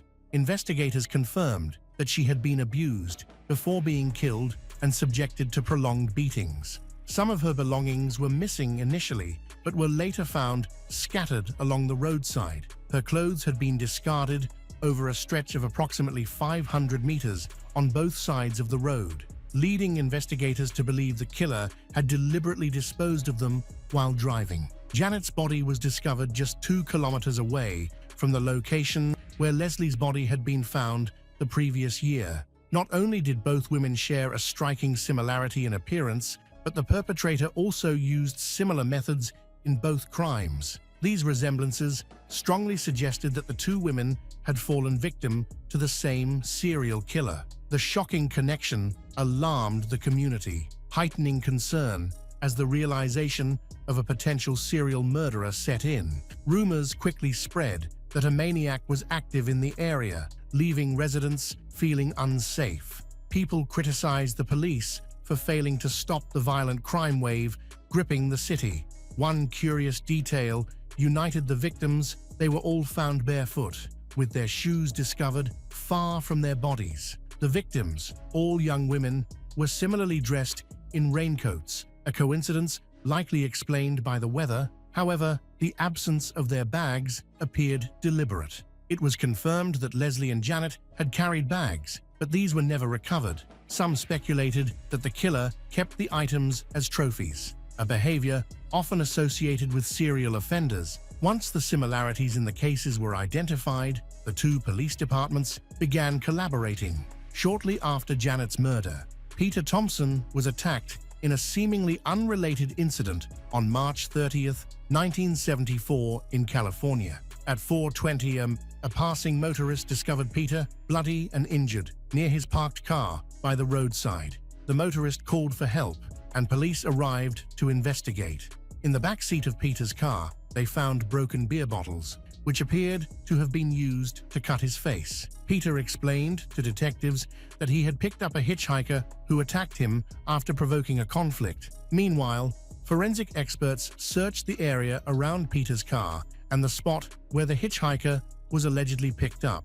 Nearby, they discovered an open beer pack matching the broken bottles found in Peter's car. At the same time, a deputy sheriff reported seeing a suspicious man with long blonde hair who ran away upon noticing the officer. Unfortunately, the man evaded capture. It is noteworthy that a person with similar characteristics was also seen near the scene of Leslie's murder. Detectives questioned Peter further, during which something unsettling emerged when asked for his contact information. Peter provided the details of a woman named Barbara Rocky, claiming he had met her before.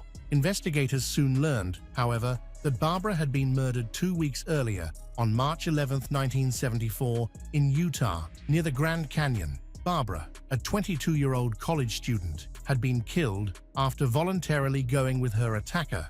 She was abused and then shot 5 times in the back with her own Magnum .357 pistol. Chillingly, her killer had carefully folded her clothes beside her body, suggesting an emotional attachment to her. Barbara's death raised further questions. Detectives discovered that she was acquainted with Janet Taylor, one of the other victims, a connection that appeared too coincidental to ignore. Peter's claim of knowing Barbara came under intense scrutiny, especially since he appeared confused during questioning and delayed his responses, as though crafting a story. However, the investigation ultimately revealed no evidence linking Peter to the murders. He had no motive, and it was confirmed that he was not in Utah at the time of Barbara's death. His account of the hitchhiker attack remained plausible, with no conclusive evidence to prove or disprove it. Nevertheless, investigators continued exploring possible connections between Barbara and the other victims, interviewing those close to her. This effort led them to Gerald Hicker, a former university classmate of Barbara's with a documented history of violence against women. Further investigation revealed that Gerald was responsible for Barbara's murder. Despite this breakthrough, no evidence linked Gerald to the murders of Leslie or Janet, even though Barbara's case bore similarities to the others. Ultimately, Gerald was charged only in Barbara's death, leaving the murders of Leslie and Janet unsolved. In March 1975, a year after Janet's disappearance, the investigation into her case took an unexpected turn. A local journalist reported that San Mateo County Sheriff's deputies had searched a rental room based on a tip from an anonymous source. The room had been rented by a long-term tenant who had moved out a few weeks earlier. The tenant was reportedly behaving suspiciously, and during the search, police discovered photographs of a woman resembling Janet Taylor, along with a newspaper article about her murder. The young man who had occupied the room was quickly located. However, he remained calm and claimed to have been a close friend of Janet. Witnesses confirmed their friendship, and his possession of the photographs and the newspaper clipping was deemed innocent memorabilia. As a result, he was not arrested. In July 1975, the San Mateo newspaper published another story, reporting that investigators working on Barbara's murder were exploring possible links to Janet's case and had uncovered new leads. Though no specific suspect was mentioned, a police officer stated that progress had been made and an arrest was expected soon. At that time, it seemed as if investigators were once again considering Peter Thompson's involvement. Janet and Barbara were acquaintances who were killed within 2 weeks of each other. Peter Thompson, a mutual friend, died under suspicious circumstances shortly after their deaths. Witnesses reported seeing a long-haired hitchhiker who matched Peter's description, driving a car associated with Leslie's disappearance. However, Peter was eventually ruled out as a suspect. After his death, the investigation stalled, and there were no significant developments for decades. The case remained dormant until 2008, when true crime enthusiasts speculated whether Ted Bundy could have been involved in the Stanford killings. Investigators explored this possibility, but found no evidence connecting Ted to the crimes. By that point, law enforcement had determined with confidence that Barbara's murder was unrelated to the murders of Janet and Leslie. Despite these conclusions, murders continued to occur in the Stanford area, and new victims occasionally emerged. For instance, in October 1974, Alice Perry was found murdered.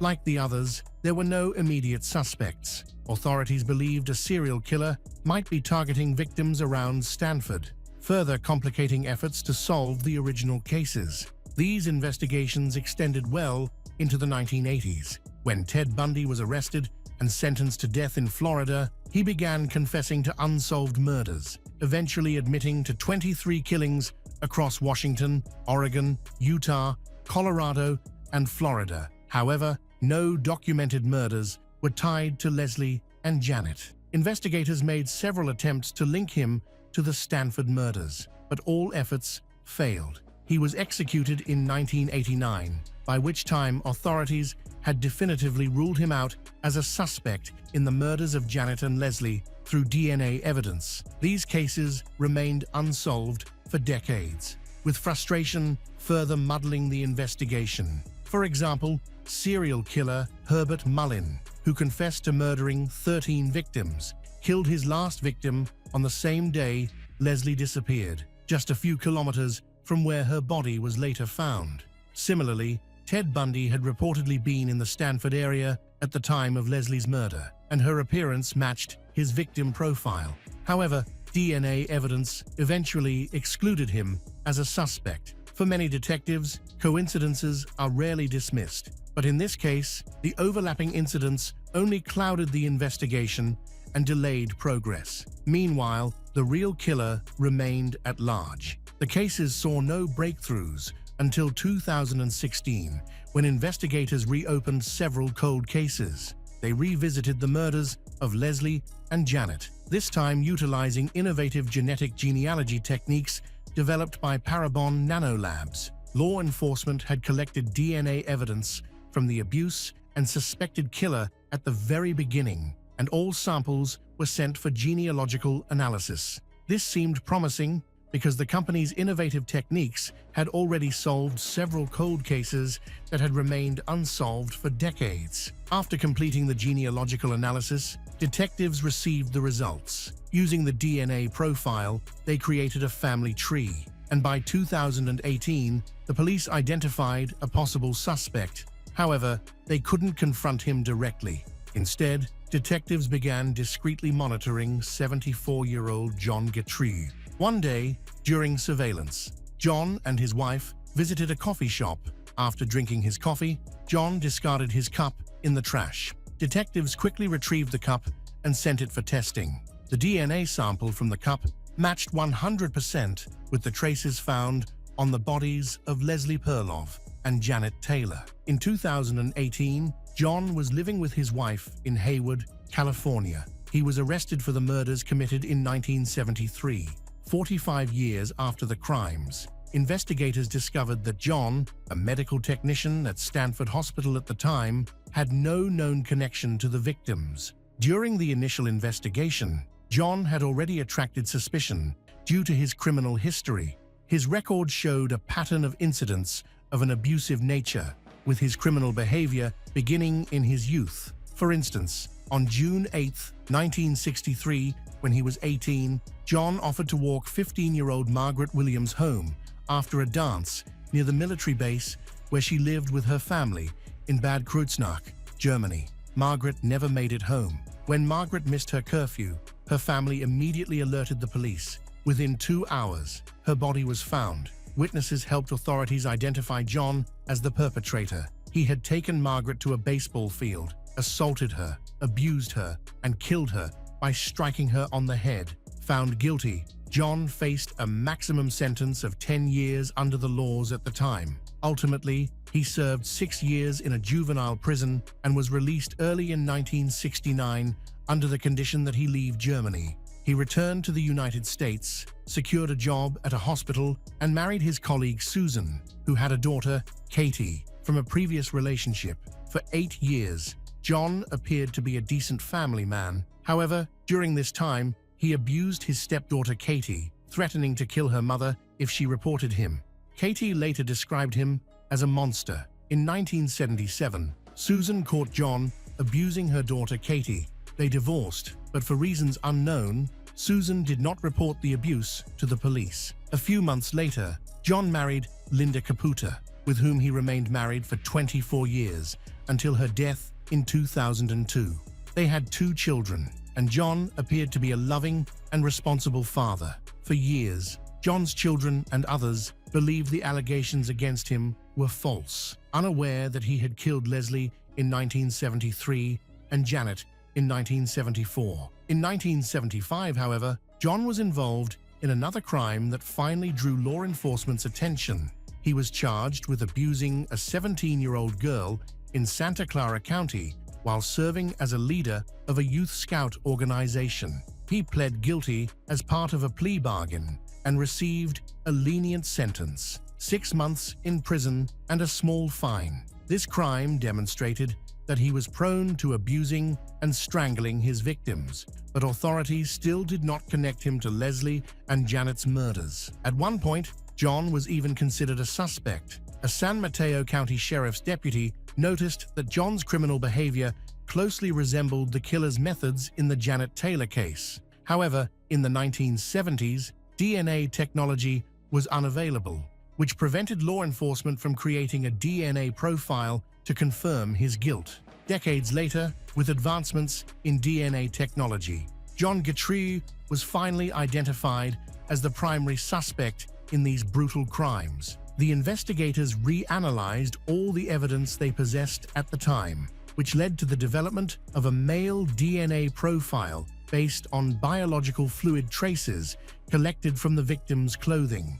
When this DNA was compared to a sample from John Guthrie, it was a 100% match, confirming him as the perpetrator. This revelation sparked mixed emotions, especially within the local community. Many criticized the police, as John had initially been wrongfully suspected of murdering Alice Perry. The true perpetrator, when approached for arrest, took his own life, a tragic pattern that would repeat decades later. However, John was far from blameless in other violent incidents. As investigators delved into his past, they uncovered that he had lived in Aga and New Jersey for several years, during which women frequently reported similar attacks. These findings suggested he may have been responsible for many more crimes. While authorities investigated John's potential involvement in other unsolved murders, prosecutors in 2 counties prepared for trials linked to separate cases. After the arrest of a suspect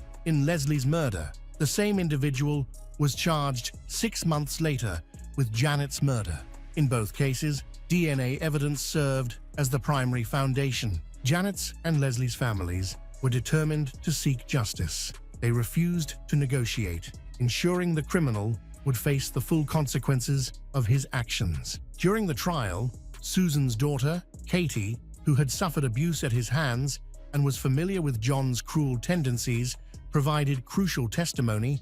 Upon learning about the murders, Katie was horrified to realize she could have become one of his victims. She recalled how she and John would pass the location where Leslie's body was found nearly every day on their way to school.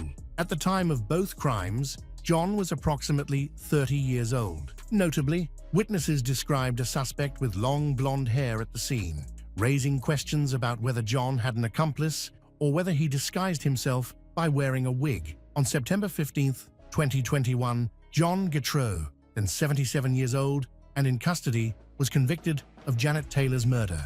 He was sentenced to life imprisonment without the possibility of parole. In 2023, he confessed to Leslie Perloff's murder and received a second life sentence. While this confession offered some relief to the victims' families, it was devastating for John's loved ones, who had steadfastly believed in his innocence. Following these convictions, his children publicly disowned him. Later that year, John passed away in prison. According to the official report, his death was due to natural causes. Detectives remain convinced that he was responsible for other murders, but have yet to gather sufficient evidence to conclusively link him to additional crimes.